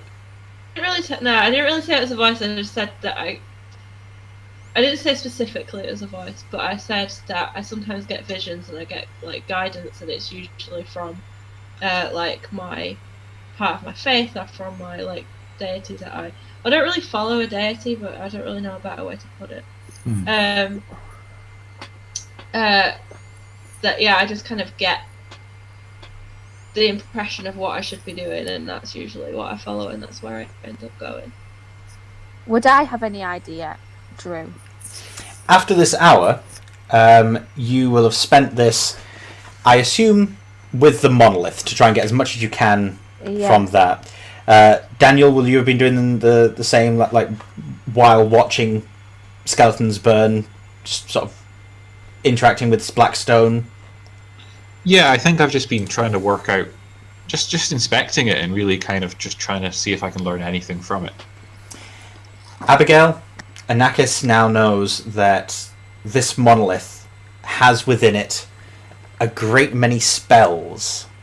Attuning to this artifact and remaining with it would allow you to access spells that druids normally don't get, and wizards as well would kill, in a lot of cases literally, to get access to this. This is a very powerful monolith. It has the ability to move people from one place to another as a spell, but also you know that you as a druid could use your druidcraft cantrip to move through this monolith to any other monolith in the network that you personally are aware of. Okay, yeah. You could use this as a teleportation stone. By touching this, you can move through to anywhere else in the world, wherever there's another monolith that you're aware of. The shards will have some kind of magical ability with them, but it changes depending on how the shard was broken off or carved off. A lot of people spend time with these crystal monoliths and shave off little slivers to use them as essentially spell scrolls, little one-shot magical abilities. The crystal is healing. It is healing the land around it as it's drawing the vines in. And you know that it'll take about a month and a half, and the landscape should be back to its old, vibrant self. And that the destruction of the monolith was what caused the undeath and the corruption of things around about. Smashing the crystal would bring the corruption back, as the Feyweave struggled to maintain the life force of the land and try to reconstitute itself. So it would certainly be bad in that aspect. If you want more zombie bears, that's how you get more zombie bears. Nah. What did Tinnitus and Simon? Yes, it's catching up. Yes. No. They both. I can't remember, and it's only because I don't have a different notebook than I had last time. But they wanted different things. They had different opinions about the crystal and what to do with it. What could you remind us what that was? Yes.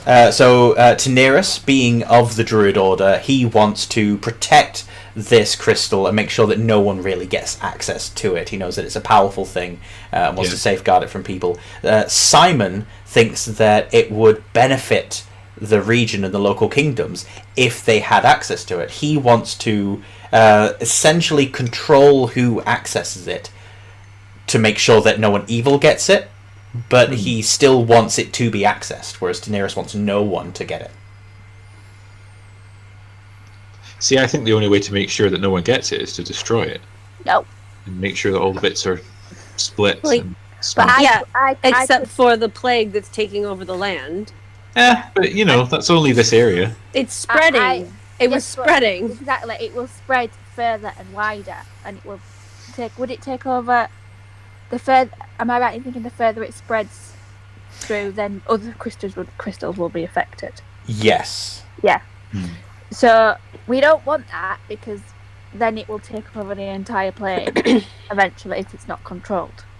By which then you will become undead. Well, you could potentially become evil. At which point we shall describe what Erden discovers about his black rock. This is a calcified darkness.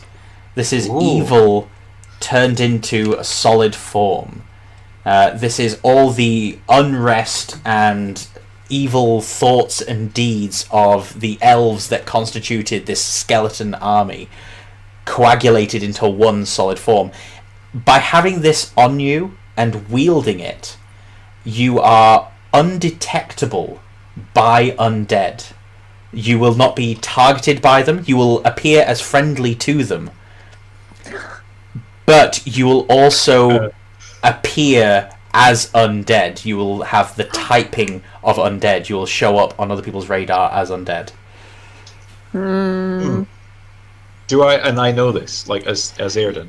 Yes. And having spent the hour examining this, while holding it, you feel that chill again that you felt when you first touched it, and also this rush in your blood, as if something that you are innately connected to, something that you draw your power from, is connected to this stone.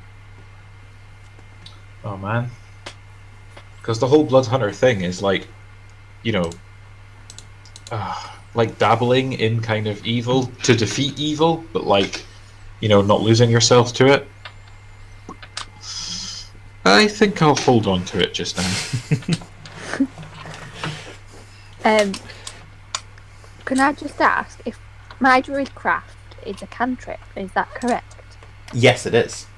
So, all right, okay. Well, it's prepared anyway. So, I'm just gonna sort of say, look, I can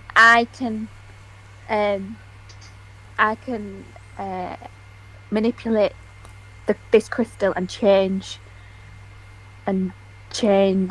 I think that it's almost like a honing device, and that people are coming for this crystal because they are drawn towards it. Whereas I think that I can change the radar and deflect the army to another crystal. I can do that within my power. I just need some time to do it. Won't take me long, but I just need time to do that. Where are you going to deflect them to, though? I can deflect it to another. How far? I know. Well, there are hundreds. I know that there are hundreds of these crystals across the whole entire plane, so I can deflect it to the farthest point. Can I deflect it to the farthest point, Drew? Or is it only with it? Am I only allowed to deflect it to the crystal that I know? Within? You'd only be able to do it accurately to the ones that you know. We can, if you want, make an Arcana skill check to see if you can sort of like make a magical guess and just sort of like hope that it gets there. Are there any other options? Do we want them? Do we want to deflect it? Do we want them to be going to another crystal? Like, do we buy want us them time. To get It would. Yeah, I was just going to say it will buy us time and it will allow us to Find another way to defeat the army Yeah, and we can find out how many are within this army. without smashing anything. Or killing anyone, but well, Yeah. within reason. Yeah. We could. My natural sense is to deflect it in order to cause as less destruction as possible. I think leading it here leads it towards the city, which is not safe. I can try and change its direction to somewhere within an environment and a place that does not have a lot of civilization surrounding it. Can I do something as an experiment? Yeah. I don't know how much metagaming this is, but mainly from things I've read, if that's true. Can I pump some lay on hands into the crystal and see what happens? Yes. How much do you want to pump in? 5? Can I do it like it? Can I do like 5, and then if I think it's doing something, or if I'm getting somewhere with it, just like kind of keep almost like a stream of it. Do you know what I mean? Yeah. So I'll go in with 5, and then if I feel like it's doing something, then I'll keep kind of pushing and trying to get whatever out of it. I don't really know what I'm trying to do. See if something happens, or if I get any more sort of like inkling on what I should be doing. As you put your hands on the crystal, you feel the gentle warmth inside, and your ears begin to fill with this sound of small birds chirping in the distance, and at the same time this loud rushing, like blood pumping into your ears in this heartbeat rhythm. And then as you press your hand flatter against the facet of this crystal and share your own energy with it, the room starts to tremble slightly. The light inside the crystal dims, but still casts starker shadows from the stalagmites and figures surrounding it, as if the light itself is getting stronger, but a deeper, darker shade of green. And then the crystal begins to shake independently of the rest of the cavern, and the rest of the cavern settles down. As the crystal is shaking, vibrating almost, you notice that it's starting to create sounds in the air. Over the course of a few seconds, it starts with the odd screech, and then a scraping sound, and then a low tone like someone blowing into a woodwind instrument. And then, after a few seconds, the trembling slows, and then it only shakes when a sound is being made, and you hear a voice. Amy. And you hear this voice as a chorus. Okay. Can I reply? Yeah. Everyone can hear this voice. Oh, okay. Yeah. That's me.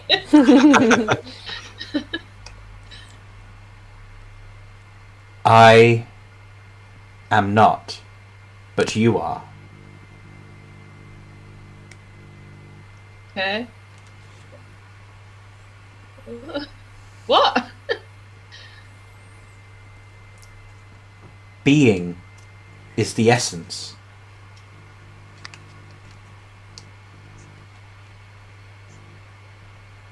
Okay. You're talking in riddles, whoever you are. What's your name? Who are you? I am not. Crystal. That's you. Okay. Is your name not? Or you're not Crystal? Or you're not a thing? I am not I, but am Crystal. Are you talking to the crystal? Is this the crystal talking? This is the Yes. crystal I think we're talking. talking to the crystal. Sorry, Abby, you're buzzing again. Oh, Yeah. it's because my child plugged in. It's fine. I think just if the cables aren't crossing, it should be alright. No, they're not. No? Oh. Well, in about 5 minutes or so, we'll shoot off a break anyway. At that point, charge your device as much as we can. So yes, you are speaking to the Okay. crystal. Hi, Crystal. My name's Amy. You already know.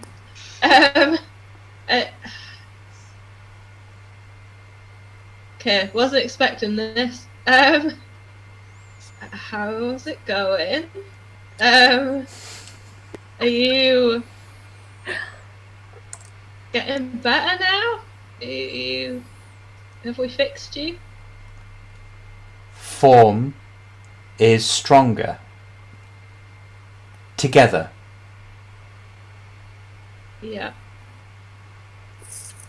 Look, I think. Why is there's an army coming? Do you know about the army? How much do you know about things? Or are you just a crystal? The army that approaches. A dragon leads it.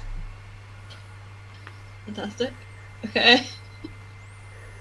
Are they good guys or bad guys? They seek my power. Why? What? What power would you be offering? Power is not offered. Power is taken. That they would take. What's the power they want to take? Magic. They wish magic. Okay. And I presume it's bad for them to get you. The dragon wants power for the sake of power. The army it leads knows not its true intentions. Do you know its true intentions other than just it wants it selfishly? The dragon once protected, now seeks revenge. Oh. Against who?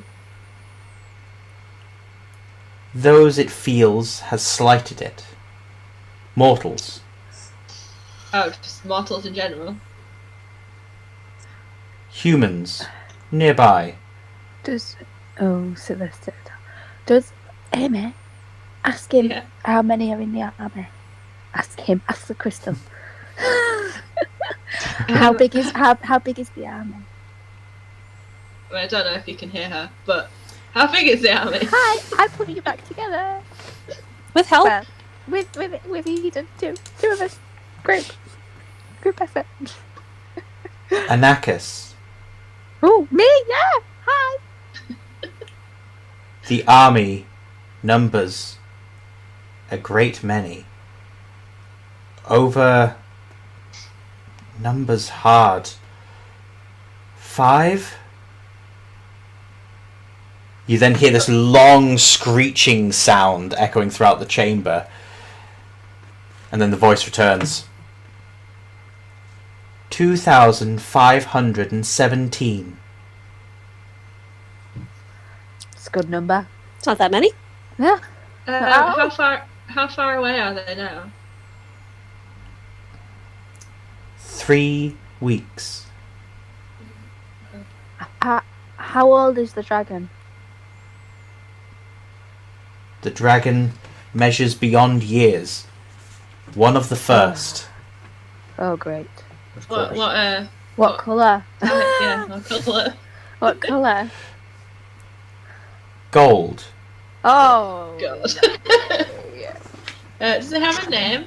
Erden looks through his monster manual. Aiden or Daniel? Both. Does the dragon have a name? Yes. As I quickly look up my own notes, because I did not anticipate all of this.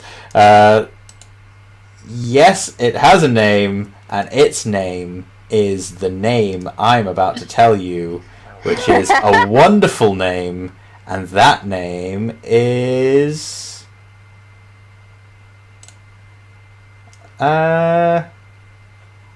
Is it that one or that one? It's one of the two. It is... Glaurung. Glaurung. Yes. Okay. Crystal, I believe that one way to stop the army would be to destroy you. Do you have a suggestion of another way to stop the army? To not have to destroy you? Destroying me here would destroy the land. It would defeat the army, but not deter them. So if we were to destroy it, if we were to destroy you again, we would destroy the army. But then if we were to put you back together, would that bring the army back?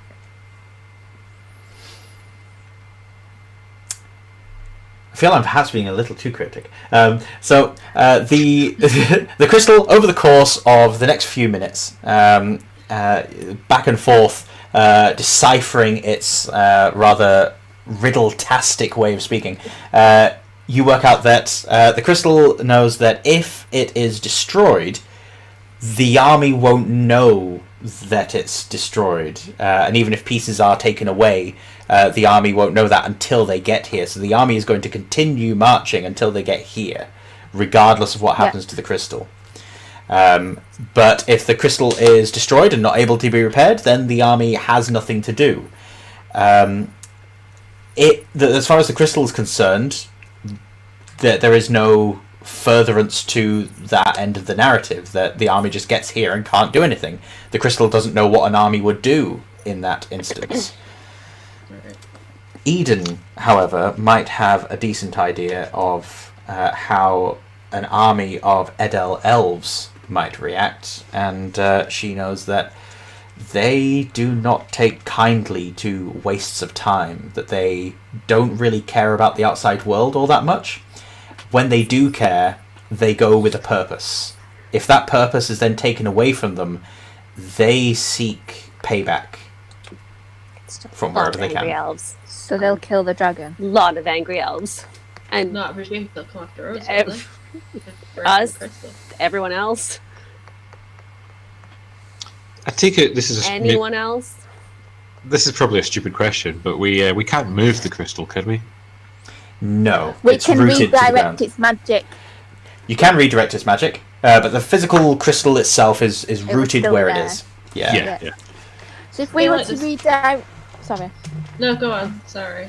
So if we were to redirect your magic, whoever can answer this, Drew or Crystal, well, Drew, to another crystal elsewhere, would the dragon be drawn here still or elsewhere? I know I asked this earlier. The army would continue marching to here, and then would just find an inert crystal, and then would not know what to do. So this is the weapon that they were looking to use against Summergleam anyway, right? Yeah. So we're going to assume that even if there isn't a weapon, they're probably just going to try and take and kill everyone in Summergleam anyway, right? That would be my guess. So do we need to warn Summergleam? Is that a sensible Probably. thing? Just playing devil's advocate, and this is Erden saying this. What's so great about Summergleam? Well, it's a little town, isn't it? Or is it a city? It's Town. Yeah, it's a large town come small city. It has a queen. They have a royal court and everything, but they think themselves bigger than they actually are. That they are not much more than a large town.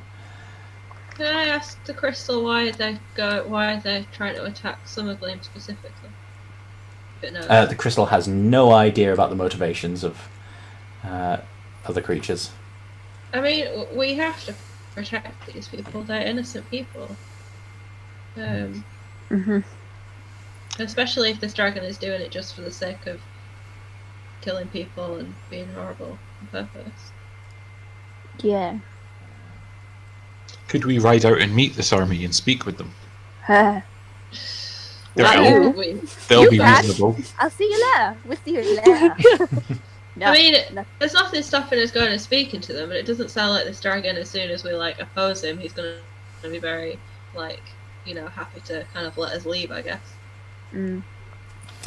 Just as we set off on our break and outline things for after, you will learn from the crystal. I've lost my train of thought. Why have I lost my train of thought? I'm terribly sorry. Carrot, would you mind just repeating what you just said? For some reason, it triggered a thought in my head, and now it's gone. He won't be very happy if we Oh! go yes, touch the thank dragon. you. Yeah, there we go. Yeah. The crystal lets slip that the dragon has taken the form of one who died here, and that the army knows not its true form. Oh shit! Who's the person that... Can I ask who the person is? It tells you the elven prince Maerka Edhel. Oh no! Oh you! Cool. Can I ask the voice? This My man, patron's gonna love this. did he wear golden armor? God, He did. this is turning the bloody tables. Is this? Okay. So At that, we can continue this after the break if need be. But let's head off for our break. Let everyone go and recharge drinks and things. Where? But first, Abigail needs to explain things. So this week, hi guys. Before we go to a break, I am doing this week's giveaway. So it's a giveaway by Trade and Tested, and this week's giveaway is this lovely dungeon map dice tray. So if you would like to be in with a chance of winning said dice tray, it's the 6x6 one. Can't really see it. Sorry, I'm all out of focus because my camera's over here somewhere, but I'm actually sat over here. There's a picture of it on the roll that will be going on the break. It is, yeah. It's very, very pretty. So yeah, the word that you need for tonight, for the chat tonight, is dungeon. DUNGEON. The word is dungeon. So if you type that into our chat, over the break we will have a look and see how many we've got, and we'll roll the dice to see who wins, which number wins. So yeah, good luck. The word is dungeon, and yeah, good luck. We'll see you after the break to let you know who wins. Awesome. Exciting. Right. See you in a bit. Bye. Okay. Bye.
Hello, everyone. Welcome back from the break.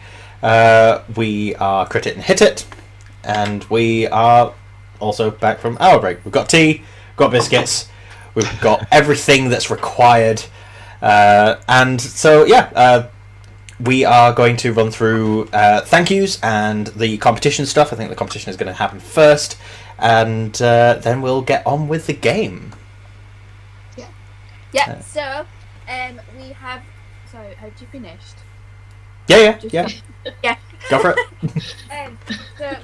I've done a number. I've got everybody's names, and I've done a random number generator. And the winner this week of the Dungeon Map dice tray is Aswinter. Yay!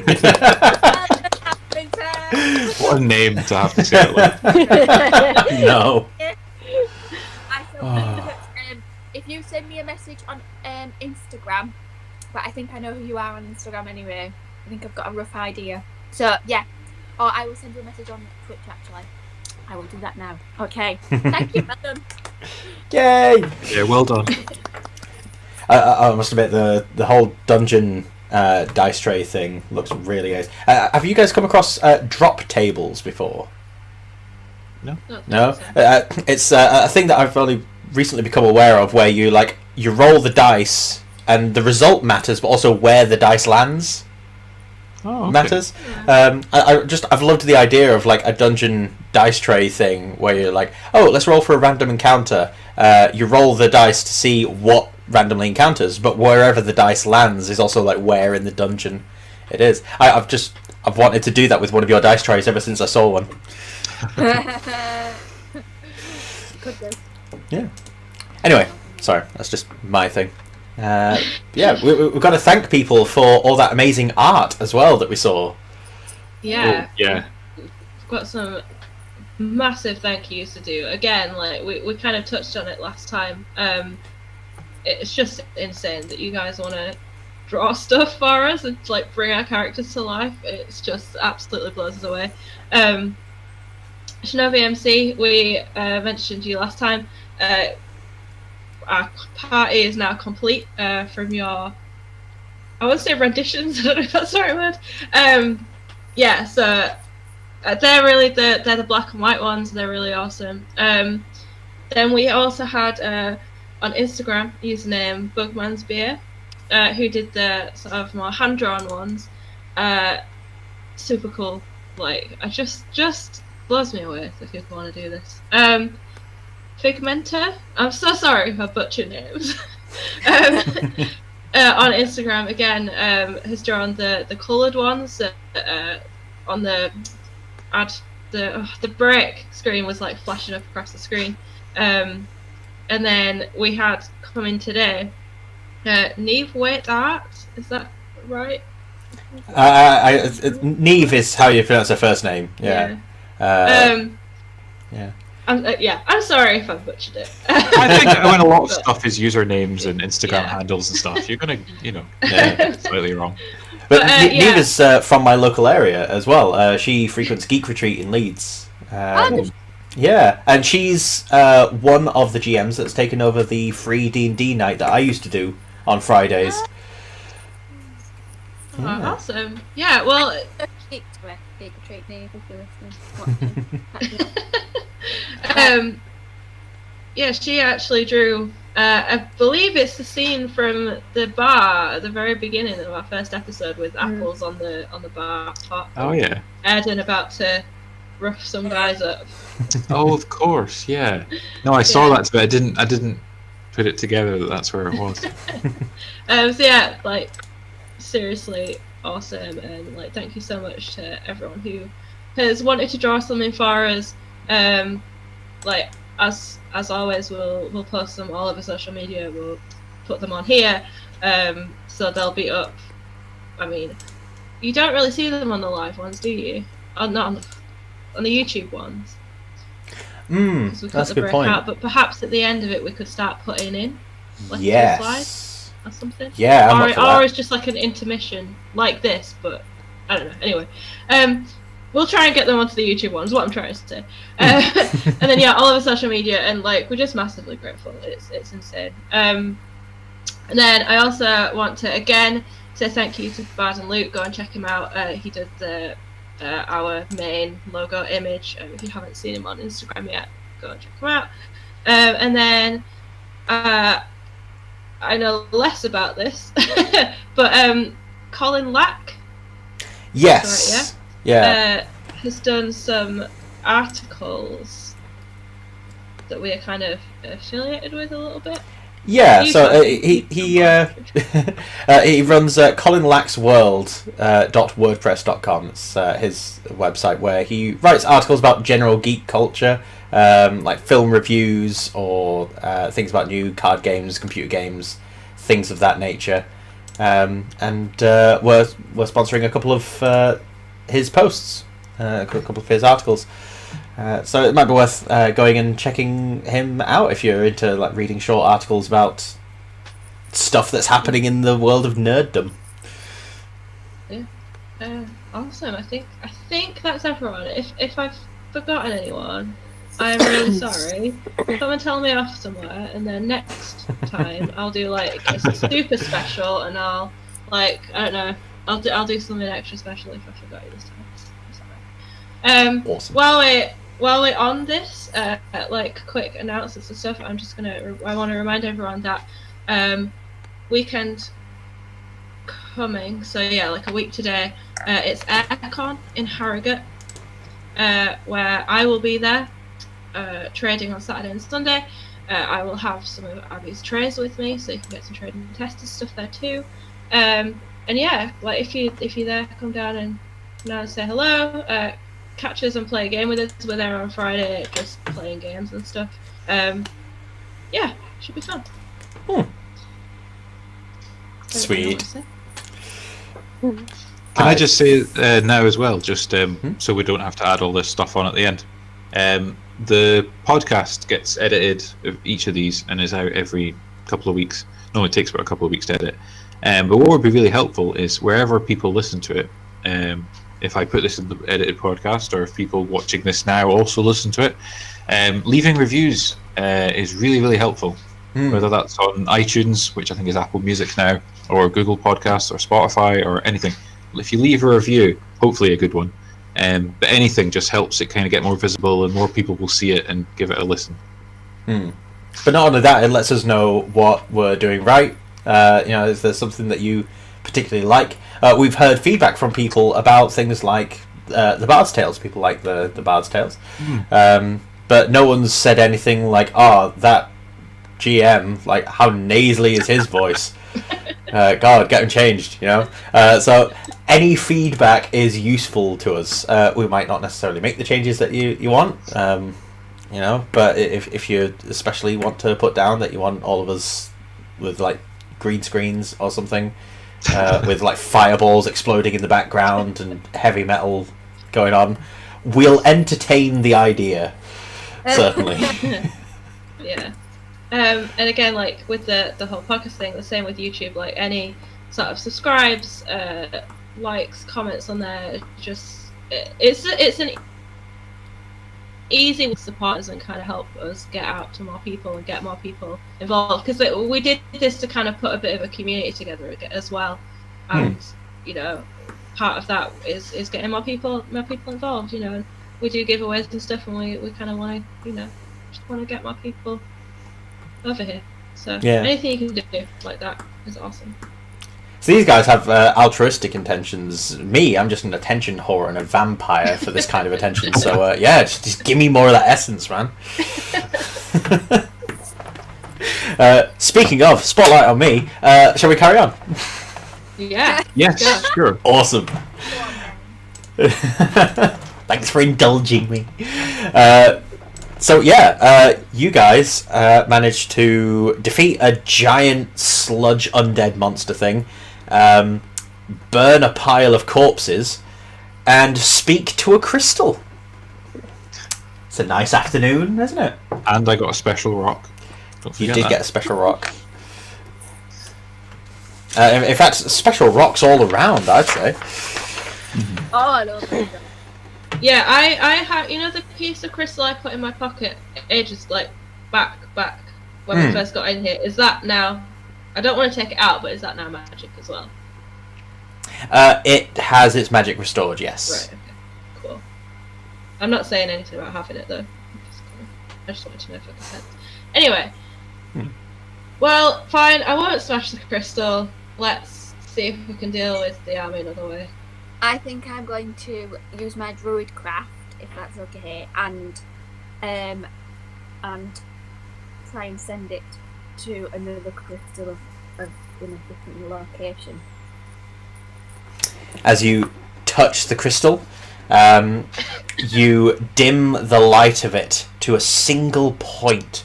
Like not lava lamps. What am I thinking of? The things where the electricity goes to where you're touching it. Like a Tesla coil. No, that's not it. Yeah, I've forgotten the thing. Yeah, like a plasma ball thing. Yeah. So yeah, the light sort of coalesces where your hand is and goes dark everywhere else. I think it might be worth you having a crystal that you have come face to face with before, one that you know of, and that exists in a location. Well, I mean, everything will exist in a location, but I mean, exists in a location that you are comfortable sending this power. So, if you want to, the glade where your order was, the people that inducted you into the Druid Order and trained you, you'll have had access to their crystal for a short amount of time, so you'll know where that is.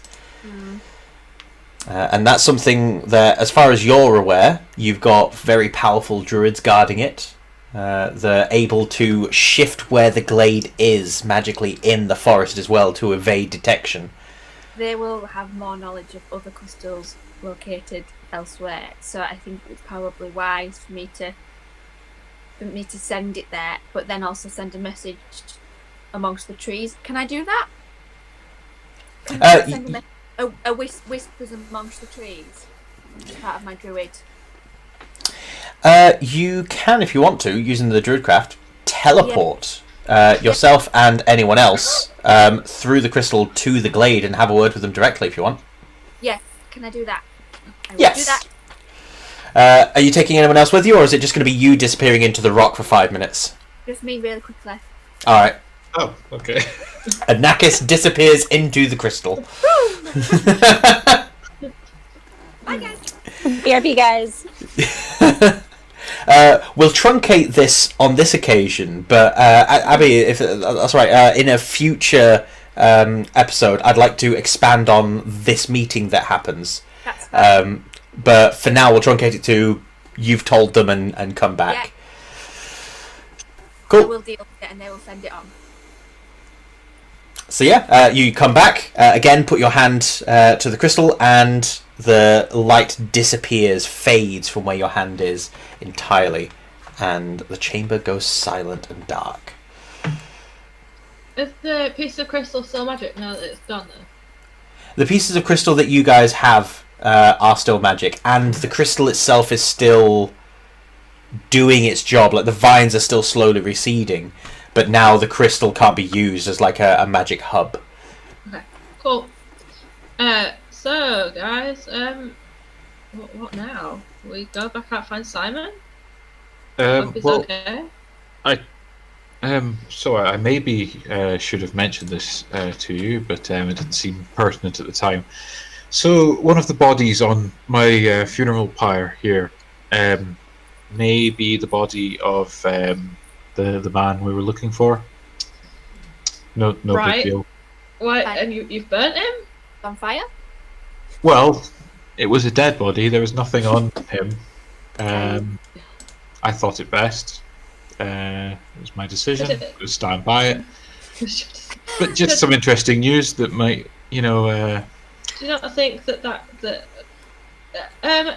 you not think that's useful? Do you want to control flames or something and try and stop the body burning so we can try and pull it out? Ed's direction. No, I don't mean control flames at Ed. I mean off of the funeral pyre so we can try and pull the body out. Put out the fire. I'm going to control flames and move it in another direction. You're able to do so easily. Looking through the charred bones, you find that there is a slightly more meaty corpse, but it is now charred beyond recognition. Oh, Adam. This could have, like, proved that the dragon guy's pretending to be him. But no. Body gone. Cool. Well, I didn't know that at the time. Well, no, Obviously, but you didn't have to go, like, fire happy with it. Well, Yeah, it was a there dead it body. It could have been corrupted. I find it best. I'm here to search our evil and make sure it's destroyed. This could have been evil. I mean, it's among loads of other dead bodies that just attacked us. I think anyone would agree that I was in the right here. Well, what's done is done. Yes, thank you, exactly.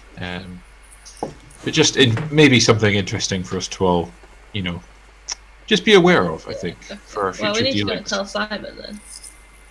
That he is well and truly dead. Yeah. Yeah. Should we head back and try and find Simon? Yeah. Okay. You find that there is a steep climb for you to wade through the pool and get back up the way that you came, but there are other exits. The vines, while still receding, do have a certain amount of purchase for you to climb up the central hole, although it's quite a distance up. Another option is, as the vines start pulling away, you see that there is a hole, a walkway up into another part of presumably the Citadel. Citadel? Yes, but this will be a section that you guys have not been in before. So you can either try and climb up sheer rock for about 30 feet, or you can climb up some vines for about 30 feet up, and then along a ceiling for about 60 feet, and then back up a vertical tunnel for another about 100 feet or so. Well, I could use my... Can I use spider climb on myself? Yes, I believe so. It says it's on one willing creature you touch. Yes, you can touch yourself. Yeah, you can. Yay! We almost was very, very good about that. There was a moment of... No sex, please. We're British. Oh, such a child. I'm not. Well, there's no point me going out to investigate and coming back in. We might as well all, if we're all gonna go, all go. But It's literally up the steep slope or across the ceiling. Did you not say there was another? Yes, so there is another hole that leads up a sloped passageway, and you can see that there's some stonework about 30 or 40 feet further up this tunnel, which suggests that this tunnel leads to the Citadel. oh well. Do we want to go to the Citadel, guys, or Might as well explore if we're here. yeah? Where do you want to go, Daniel? Do you want to go to the Citadel? Sorry. Yes. Adam? Yeah. I Alright. kind of vote for the Citadel. Yeah. Seems the least difficult route, so. I think I'll let you guys take the lead. I'm not too sure with the Citadel. I'm more he's sort of out here in the outskirts, so I'll let you guys decide where we're going. Can I try something that I don't know if it will work or not? Yeah, go for it. So I have my light crossbow, but I also have 50 feet of rope. Can I try and tie the rope to a bolt and fire my crossbow, kind of using it as like a grappling gun? Shooting the rope high up yes. and then using the rope to, climb up. Yeah, absolutely. Awesome. So you're just going to shoot straight up the hole that you guys were at the top of outside the Citadel? I think so, yeah. Okay. So there's not going to be any attack roll for this. You fire the crossbow bolt. It lands in a vine that is very slowly coming down, but at a snail's pace. So you're not losing any distance in any discernible way. So you now have this 50 feet of rope heading up. Awesome. I turn to everyone. You're welcome. And you're welcome for us killing everything. Can I Well, give a tug on it to see if it's actually going to hold? Before or after Erden starts climbing? Let him climb first. Either. I'll hold I'll do it a while finger he's on up it. to Amy, just No, Just I beckon. I say, no, please, ladies first. lady. As Amy tugs on the rope, the bolt snaps. It appears that crossbow bolts are not really designed to carry the weight of an entire humanoid person. Well done, I Aaron. look at him and say, "You're welcome." I just look at Amy and go, now we've learned an important lesson here. Just, you keep that, you remember that, that's my gift to you. Up the other path, then. As you ascend the path, there is this large lump, some chrysalis is set against one side of the corridor as you reach the top of it. It seems that at some point there was some creature in the midst of a battle. This spidery limbed, pale creature is in an attacking pose. Her jaw long and distended. She's roughly humanoid, but she's trapped in this sort of amber chrysalis chamber. And she's just set against the side of the corridor, not moving. She seems to be entirely in stasis. The corridor then leans to the left, carries on to a small, what looks to be a guard room. There's a table, chairs, and some old cards that look like they've seen many, many centuries of weathering. Quick question. How do I, communicate with my patron? Or, how do I... Because I know I have a crystal that he wanted. How do I get it to him? And then I also want to give him all of this information. So Enver is essentially your conduit to him for discussing things. Enver's in constant communication with your patron. But to physically see your patron, it's essentially whenever he wants. You can sort of request to see him, especially since you've got something that he wants. He will find some way of getting to you. You know that he favours natural environments, so if you can get outside to some grasslands or woodlands, preferably, then he'd rather meet you there. But in theory, he can come anywhere. Okay, I'm gonna wait then. So, is there anything past this guard room? Is there to the toilet? Yes, continuing on to the guard room, you see that there is a very familiar looking metal sheet. It has been propped up by a skeleton who has been lifting this, stood underneath it, and is now frozen in position. So it's been lifted. You notice that there's just a bit of water covering the bottom of this chamber. So you see a bit of a walkway, a pool of water that goes on for about 70 feet, and then another step, and you see the big metal grate on the other side, which presumably is the door that you saw the other side of. Mm-hmm. Okay. So we need to go... Have we gone under the door? We need to go under the door? You can easily climb under the door. It's been lifted about 4 feet, so it's just a quick duck under. I was gonna. I can't tell if you're gonna mess with us, so I'm gonna say, I stand with my hands under the door just in case it does suddenly drop while the others are going under it. I go first. I push past. Alright, Eden and Amy now on the other side of the door in this long chamber that's partially flooded. I'll go. I'll go quickly. Alright, you all duck under the door. You're now all on the other side. The skeleton is still standing still. Cool. keep going then. All right. As you wade through the water, you notice a few things brushing against you, but dipping your heads under the water to grab a quick look reveals that mostly this is skeletons that are frozen underneath the water. They still hold weapons and things. You'll get the occasional scrape of a rusty blade against your legs, but because it's not an active thing, you're able to very quickly jerk your leg out of the way. When you feel it, none of you take any damage from it. It doesn't hurt you at all. But you're basically like swimming through a graveyard. Getting to the other side, you're able to easily manipulate the door. There is a lever on this side. And the mechanism easily works. You pull on it, and the door raises all the way to the top.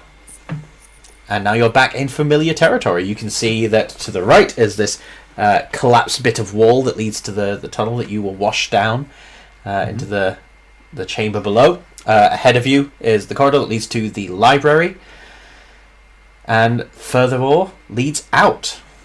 So, is this where we are now? Is this the Citadel? Yes. Like, the Citadel that we've heard talking about? Yes. Okay. I didn't click that. That's when you were like, oh, at least the Citadel. I was like, oh, we're going like to that place that we're talking about. Okay. Got you. Yes, because it was all covered in vines and things, you guys weren't able to see like the stone walls and stuff. But that's what you're in. Okay. Cool. Right. I'd already kind of looked around this place, hadn't I, for anything interesting or valuable. Yeah. Okay. All right. Heading out. As you get outside, the birds and bugs are dispersing. You can see them disappearing onto the horizon. They are just going away. The vines... The vines, while retreating slowly, and you can see them sort of slowly creeping their way down into this hole on top of the hill that you're on. It's difficult to tell that there's a change in the broader environment. But as the vines sort of undulate and wave slightly, you do notice a small speck in the distance to the west. You see Simon and the wagon still there. Yeah. And horse? Did horse make it back? The horse. The horse made it back. Oh, okay. Whew.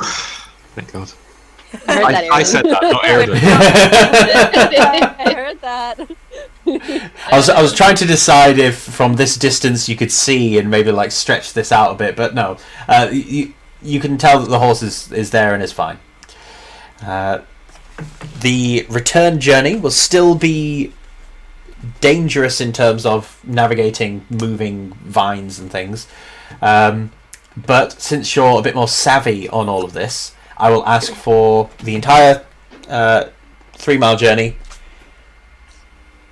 It is only going to be a single roll, and it's going to be with advantage. I would like you all to make a Constitution saving throw.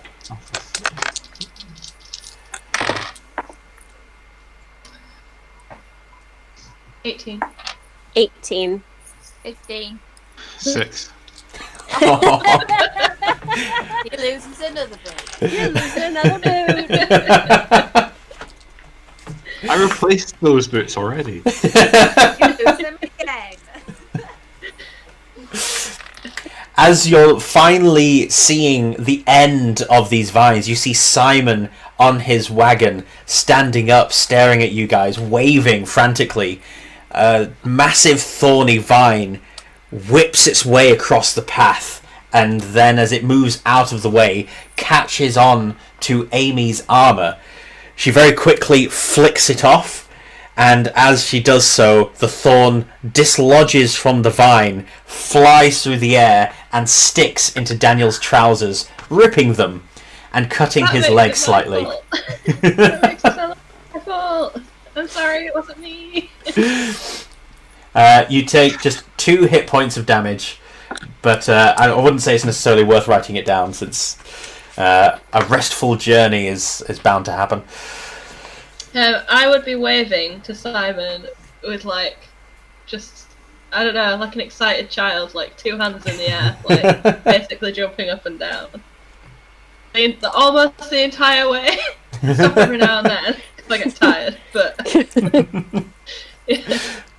When you finally get to the end of the vines, Simon climbs down from the wagon, rushes over, and embraces each of you in a hug. First going up to Amy, gives you a quick hug. I mean, I make it longer. I make it last. He then gives you a double pat, sort of like a... Okay, that's enough. Moves on to Anakis, and then Eden, and then as he approaches Erden, he catches eye contact with Erden for a moment, then just... Yes, good choice. What happened? Did you find my friend Maerka? What occurred in the centre? We saw so many things, Simon. It was amazing. I wish she'd been there. Merker's dead body was one of them. Break it gently. Yeah. I kind of give Erden a shove. And then say, Simon, I'm so sorry, but your friend has passed from this world now. He's dead. That's what that means, Erden gave him a really respectful funeral, though. So. Yeah. Yes. And I sort of clunk him round the head. I'm glad. Remembering all this. I'm glad he's at peace. He was certainly troubled when I last saw him. Troubled in what way? Oh, out of sorts. He didn't seem himself. While we were navigating through the vines, he would occasionally go missing, and when we met up again, he just didn't quite seem himself. When did you last see him? How long ago was it? It was just before the last thing I can remember, which is terrifying jaws and bloodshot eyes. I assume it's these strange bear creatures I was running from. I was a little bit drunk at the time. How long time, though? How many days or weeks? About a week. Was the body more decayed than a week? A medicine skill check was not performed, and so an accurate reading cannot be garnered. I mean... And Erden lit him on fire before we could even try. Erden is kind of looking away, suddenly very interested in something else. Then I say, being fully trusted of Simon, I say, well, I didn't get a long enough look at his body to tell, but we have learned that there is someone pretending to be him currently. So it could have been that the last time you saw him, you saw this other person pretending to be him, and that's why he was odd. We plan to get to the bottom of this, though, as he's causing problems. So, someone who looks like Maerka is still around somewhere? Yes. We believe he's leading an army. I don't know if you know anything about this army. No, it's...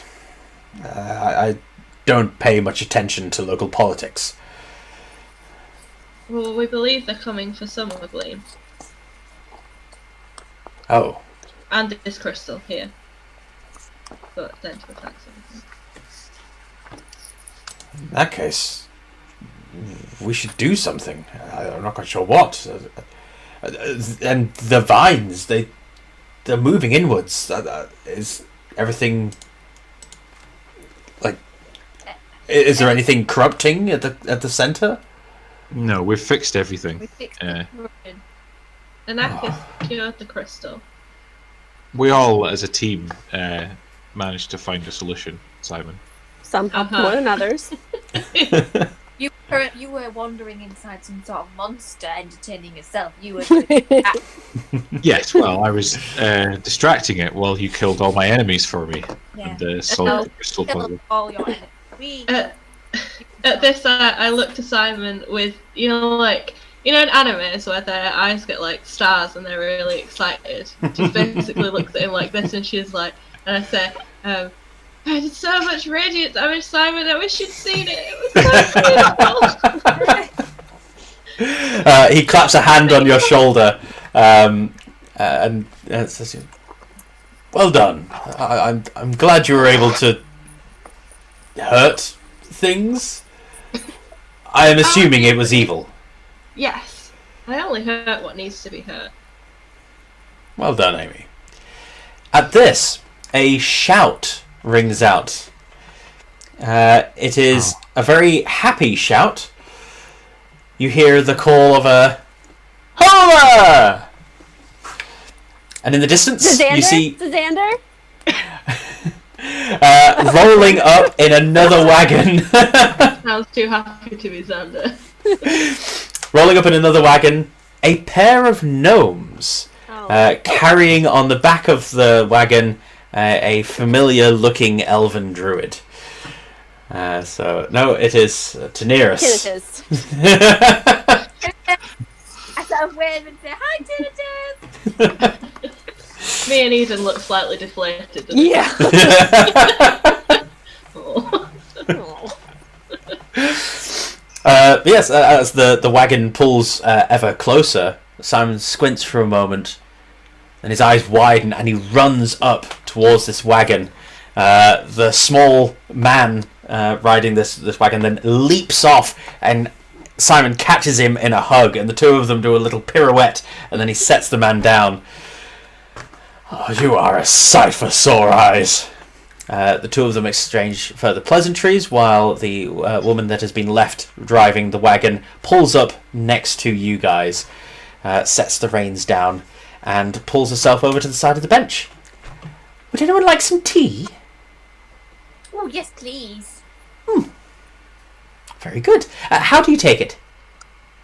Green leaf tea, please. Only the best. And she goes into the back of her covered wagon, and you can hear a boiling kettle for a few seconds, and then she comes out with a cup.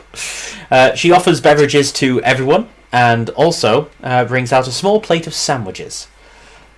I don't suppose you That's service. see any nuts or any bits of vegetable or anything?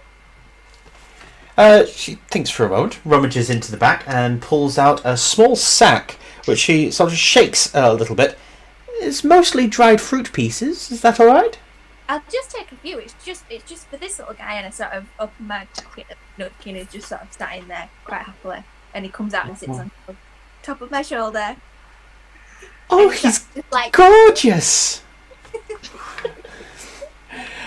You then note that from beneath her very bright silvery hair on her shoulder pokes out a small lizard. Its black eyes blink sideways. It forks its tongue out slightly and then nuzzles back into her hair. Who is that?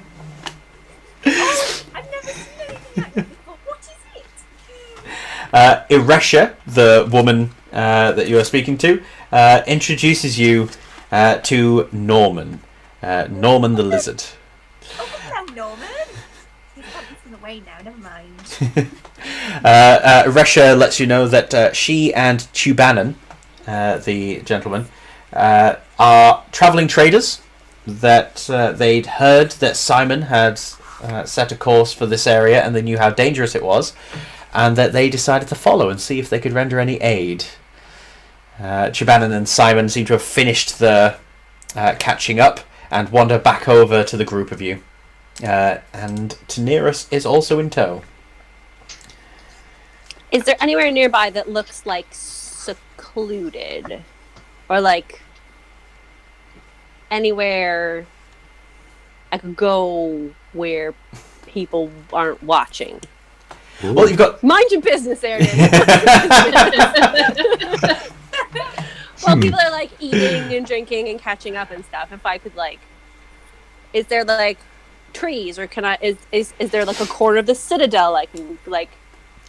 So the vines are coming back to life, so to speak. So you could easily like move away from the wagons, go to the edge of the vines, and make contact there. So that's what we're looking for. Yeah, like, but I'm looking for good seclusion, not like good like, seclusion. Yeah. So not like just the first place that you're at a site. I'm not going to stop there, but like maybe if I can find like a little thing to go into the vines a little bit. Like I want to be hidden. That's okay. The purpose. Do I notice her sneaking off? Mind your business, this will be your passive perception again, which was 14 if memory serves. Yeah. Eden, if you're wanting to be particularly inconspicuous, could you please give me a stealth skill check, but I will let you use your choice of either dexterity or charisma as the stat that governs this. I'm trained in it. So you would get your proficiency modifier, but Yep. you get to choose if you're adding your dexterity mod or your charisma mod. Oh, well, that's obviously charisma. Yeah. Cool. Perfect. 13. 19. 19. So with a few well-placed nods and verbal responses to questions and general statements being made in the group, Erden is sufficiently convinced that you are sticking around, and as he turns away and looks back, you are gone. Erden does not know where you've gone, but he knows that you have.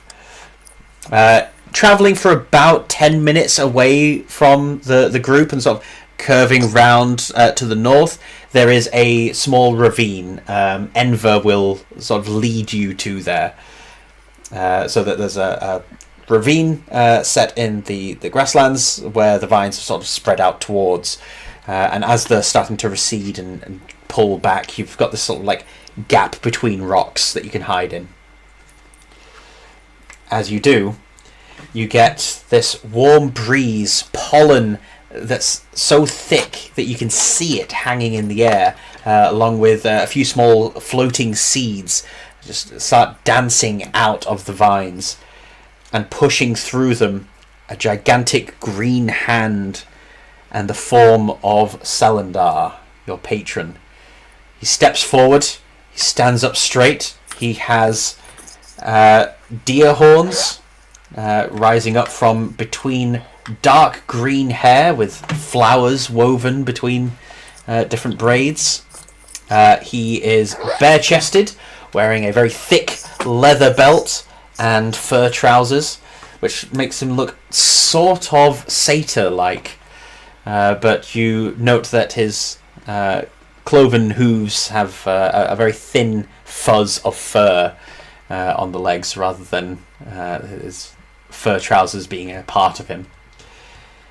And he stands over you, 9 feet tall, leans in close with a smile and a nod. You know what I'm going to ask? Is he cute? He is exceptionally attractive for a fae. So yes, he's a fae prince. I see that fan art. He is. Erden. He is stacked. He's muscular. Yes, he is very attractive. Very fair features, that typical of like an elf. I mean, you'd work extra hard for someone that's attractive, right? You know? I get the job's done. After he nods and smiles towards you, he looks over at Enver and gently strokes over his head. And you notice Enver get a bit of a sort of chill down his spine, and a few sprouts, green leaves sprout out from different parts of his body, almost as if he's energized, he's nourished by Selendar's touch. He then sits down so that he's not towering over you, sits cross-legged, as though he's giving you all the time that you want and need, but also that he's not above you in this particular circumstance. Oh, Please. he's nice too. Sit, Eden. I was so tempted to go sit in his lap, but I'll just sit on the floor. You really weren't specific.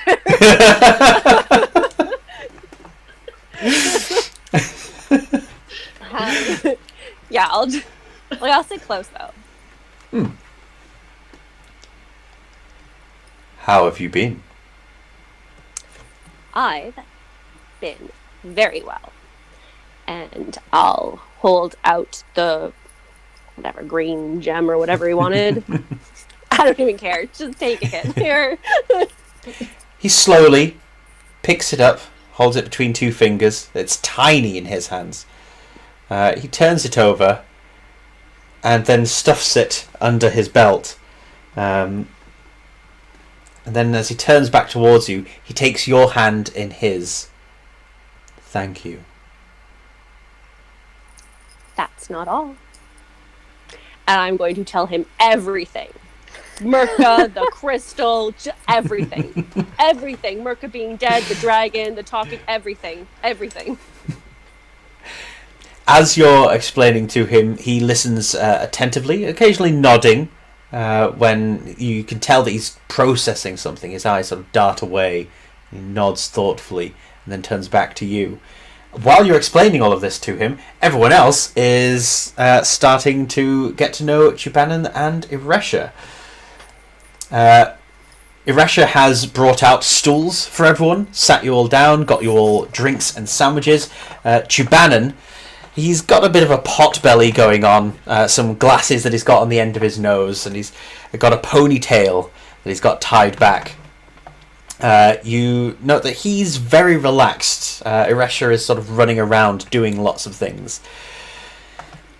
Then Simon points this out and jokes with the rest of you that Chubanan seems to be incapable of playing host.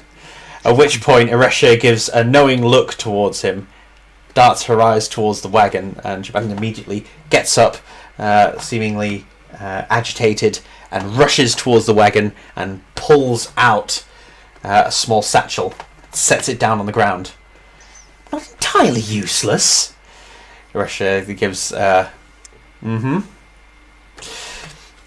As he slowly opens the satchel, he then pulls out a pole from it. It seems to be like a curtain rail. And then he hands it towards the group, mostly looking at Erden and Anakis, noting that Amy seems fairly well armoured, and this seems to make Chubanan uncomfortable. I just look at him. I don't know. Yeah. I kind of step back and kind of let Anakis deal with it. I just sort of say, what is this? Oh, yeah, yes, a rest. A tent? Yes. Sure, explain to them. She sits down, crosses her legs, sips her tea. It's a magical tent, dear. You simply hold it above your head, give it a little flick. It's all in the wrist, you see. And a tent appears. It should be suitable for you and your companions, and Simon, to have a sleep in. It's perfectly safe, and we're out in the middle of nowhere.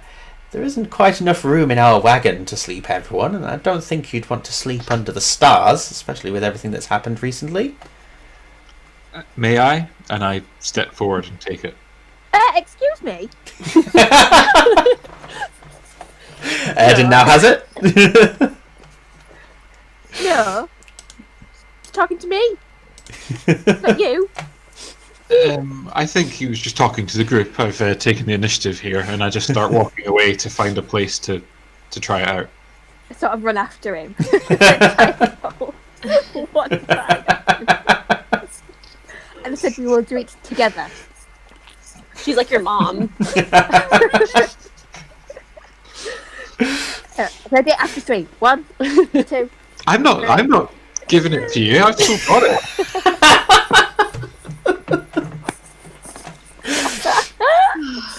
I mean, it's like spoilers. I'm not wanting to share this with anyone. It's not a spoiler. It's not a spoiler. Yeah. Abby, You don't share. Yeah. could you give me a strength athletics skill check, but make it with advantage? Airden, could you give me the same, but not with advantage? So what was this? Sorry, a strength. Yeah, strength athletics. Okay. Oh, with advantage? Yes, Anakis makes it with advantage. I got 13. Oh, well, neither are great. 11. So as Anakis grabs a hold of it, Airden struggles with it back towards him. Nutkin scrambles down Anakis' arm and bites into Airden's hand. It's gonna bite him. At which point Airden simply flicks his wrist, yanks the pole out of Anakis' hand, and Nutkin is now just sat on the end of Anakis' arm, disappointed. At this point, I just sort of, I'm gonna produce some flames on my fingers and just tap his hand and burn it a little bit. Okay. That's for hurting my squirrels. Don't want to do that.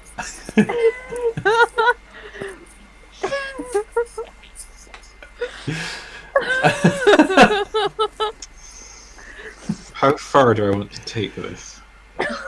This is gonna be a full-blown fight. Because I do have something which is a reaction. However, even for Airden, it's maybe a bit too much.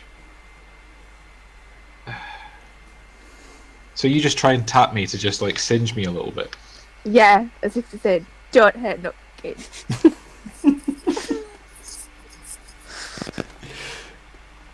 I'll like look at her as if I'm considering, as if I'm like I'm holding myself back, and I'll just walk away with the tent. All right. I'll run after him. You guys are now sufficiently far away from the wagons that it's safe to test this thing out. Eden, activating it? Yep. Yep. As you flick it above your head, the pole sits rigidly in the air. Fabric then drapes down from this copper-looking pole until it reaches the ground, the pole hovering in the air, and then a tent sort of explodes from the edges of it and wraps around. It looks like a small 2-man tent, but you've got a good, 5.5 feet, 6 feet height to the tent. It's one that you could stand up in, maybe hunching over. Is it bigger on the inside? I go inside. It is bigger on the inside. Yeah. Do I manage to get inside first? Yes, you are. As you set it up, you are standing immediately in front of the one-person doorway. So Anakis would need to barge past you in order to get in first. Wandering inside. Eden and Anakis, being inside, see that there is set up a table that is about 6 by 2. There are 6 stools, and the ground is wooden planked, and there are 4 candelabras set up. Set up with candles already lit. It is warm, but not uncomfortably so in here, and you've got this faint smell, as if you're in like an old haberdasher's. It's the smell of old fabric. Oh. Is there like a place for a fire or anything like that, or? There isn't, no. There also aren't beds here, but the floor is a soft wood, and so you could set up like a bedroll. Yeah, I think I've got a bedroll. Yeah, I've got like camping gear. I think. Have I got one? Got anything? Yeah, I'm just going to sort of say, well, it looks sort of quite cosy. I think it'll do for the night. Safe. I nod and just go, yes, it does. Yes, this is great. Yep. On the inside, it looks like you could easily sleep 8 people while still having this table set up as well. Wow. So I go back out and I sort of relay this information. I say that there's enough space for people to sleep in, and I can get a fire going. Can I, before that, so while they're doing all of the tent faffing, and when it ends up just me and Simon and these 2 new people now by myself, as soon as they're out of sight, I turn to Simon, and first of all I give him back his religious thing that he gave me to keep hold of, and then I pull out the shard of crystal, and I pass it over to him, like trying to be quiet about it. It's like, I just kind of push it towards him and say quite quietly, don't tell the others that I've given you this. Thank you. I will confess, I did not anticipate you coming back. I was terrified that the same fate would befall you as befell the others. Thank you for bringing this back to me. It's okay. He seemed to want it badly and need it badly, and yeah, I just thought you should have some. I advised to stop sending people down there, though. Trying to take more pieces. Yes. It seems that there's certainly a lot more maturity needed to fully understand all of this. I know that there is great power there, and it could benefit a lot of people. I just wish there was a good way to harness it. Well, I think for now it needs to stay being the land's power, but hopefully this piece will be enough to either bring you the money that you needed, or some sort of magic. I think it has something in it. I don't know. Yeah, brought it back for you.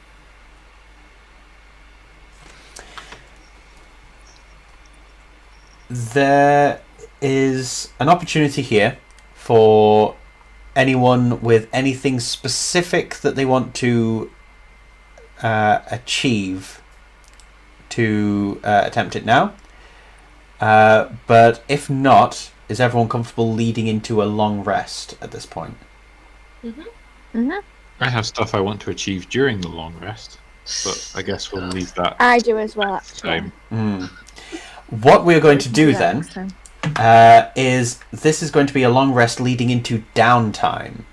There is nothing immediately pressing. There is an army that is 3 weeks away.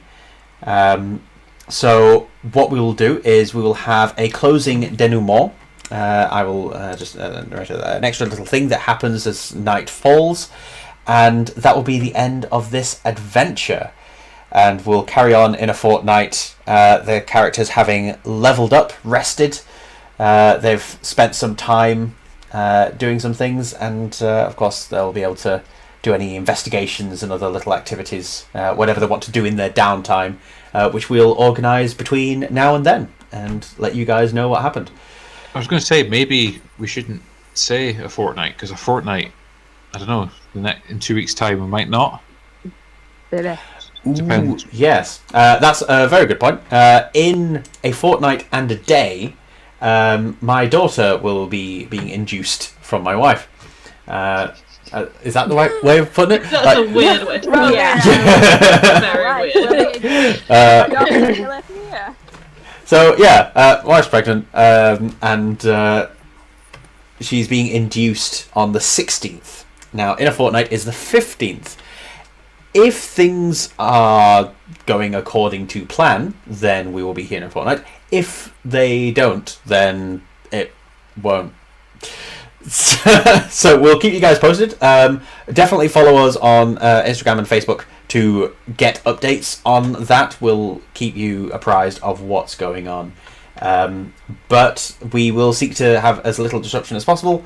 And so, there being a hospital appointment the following day is not going to stop me from coming online and doing this. So, You're sure. If it comes along earlier. Yes, that would be the only thing that disrupts things to this degree. However, when we next see you all, we will discuss what the characters were up to during that spell. But as night falls, all of you are interacting with each other, all these new NPCs, these new people, Simon, Jubanan, Aresha, and Salandar. There Lots is of interaction. in the distance, staring with eyes that emit smoke and flame, listening to the occasional peal of laughter coming from your small encampment, holding a goblin's head in his hand and a bloody dagger in the other, stands Xander atop a hill, overlooking things. As he crushes the head in his hand, flames erupt from between his fingertips and almost melt the skull. And then he drops it to the ground, sheathes his blade, turns, swishes his cloak, and disappears into the night. It's hot. Oh, I can't wait to kill it. Oh, Don't be jealous. God. Now you're like Nice. third on the hotness list. Like fourth after me. Well, once I kill Xander, we're moving back up. I must say, Erden looks very, very attractive in the Figmenter images. He's got this very, very beautiful swashbuckler look to him. yeah. Yeah, I do like the whole like emo buckles and like leather straps thing that a few of the other images have captured. But there is also this sort of like nice, handsome charm to the Figmenter images. So yeah, however you guys see these characters, draw it, send it in. It's amazing and it's really good. But yeah, thank you to you guys for playing. I think that we learned a lot more about like how your characters deal with certain situations. Certainly. Yeah, I think that's it from me. Has anyone got anything else they want to say before we close up for the night? Oh, just that I've messaged Ask Winter but had no reply, so I don't know what's going on there, but I'll try and get in contact via something else. If Get on it, Ass Winter. You want your 3 dice tray? Come on. Brilliant. Alright, this will be up on YouTube soon as an unedited stream. It will be edited for next week on YouTube. The podcast will be soon around about that time.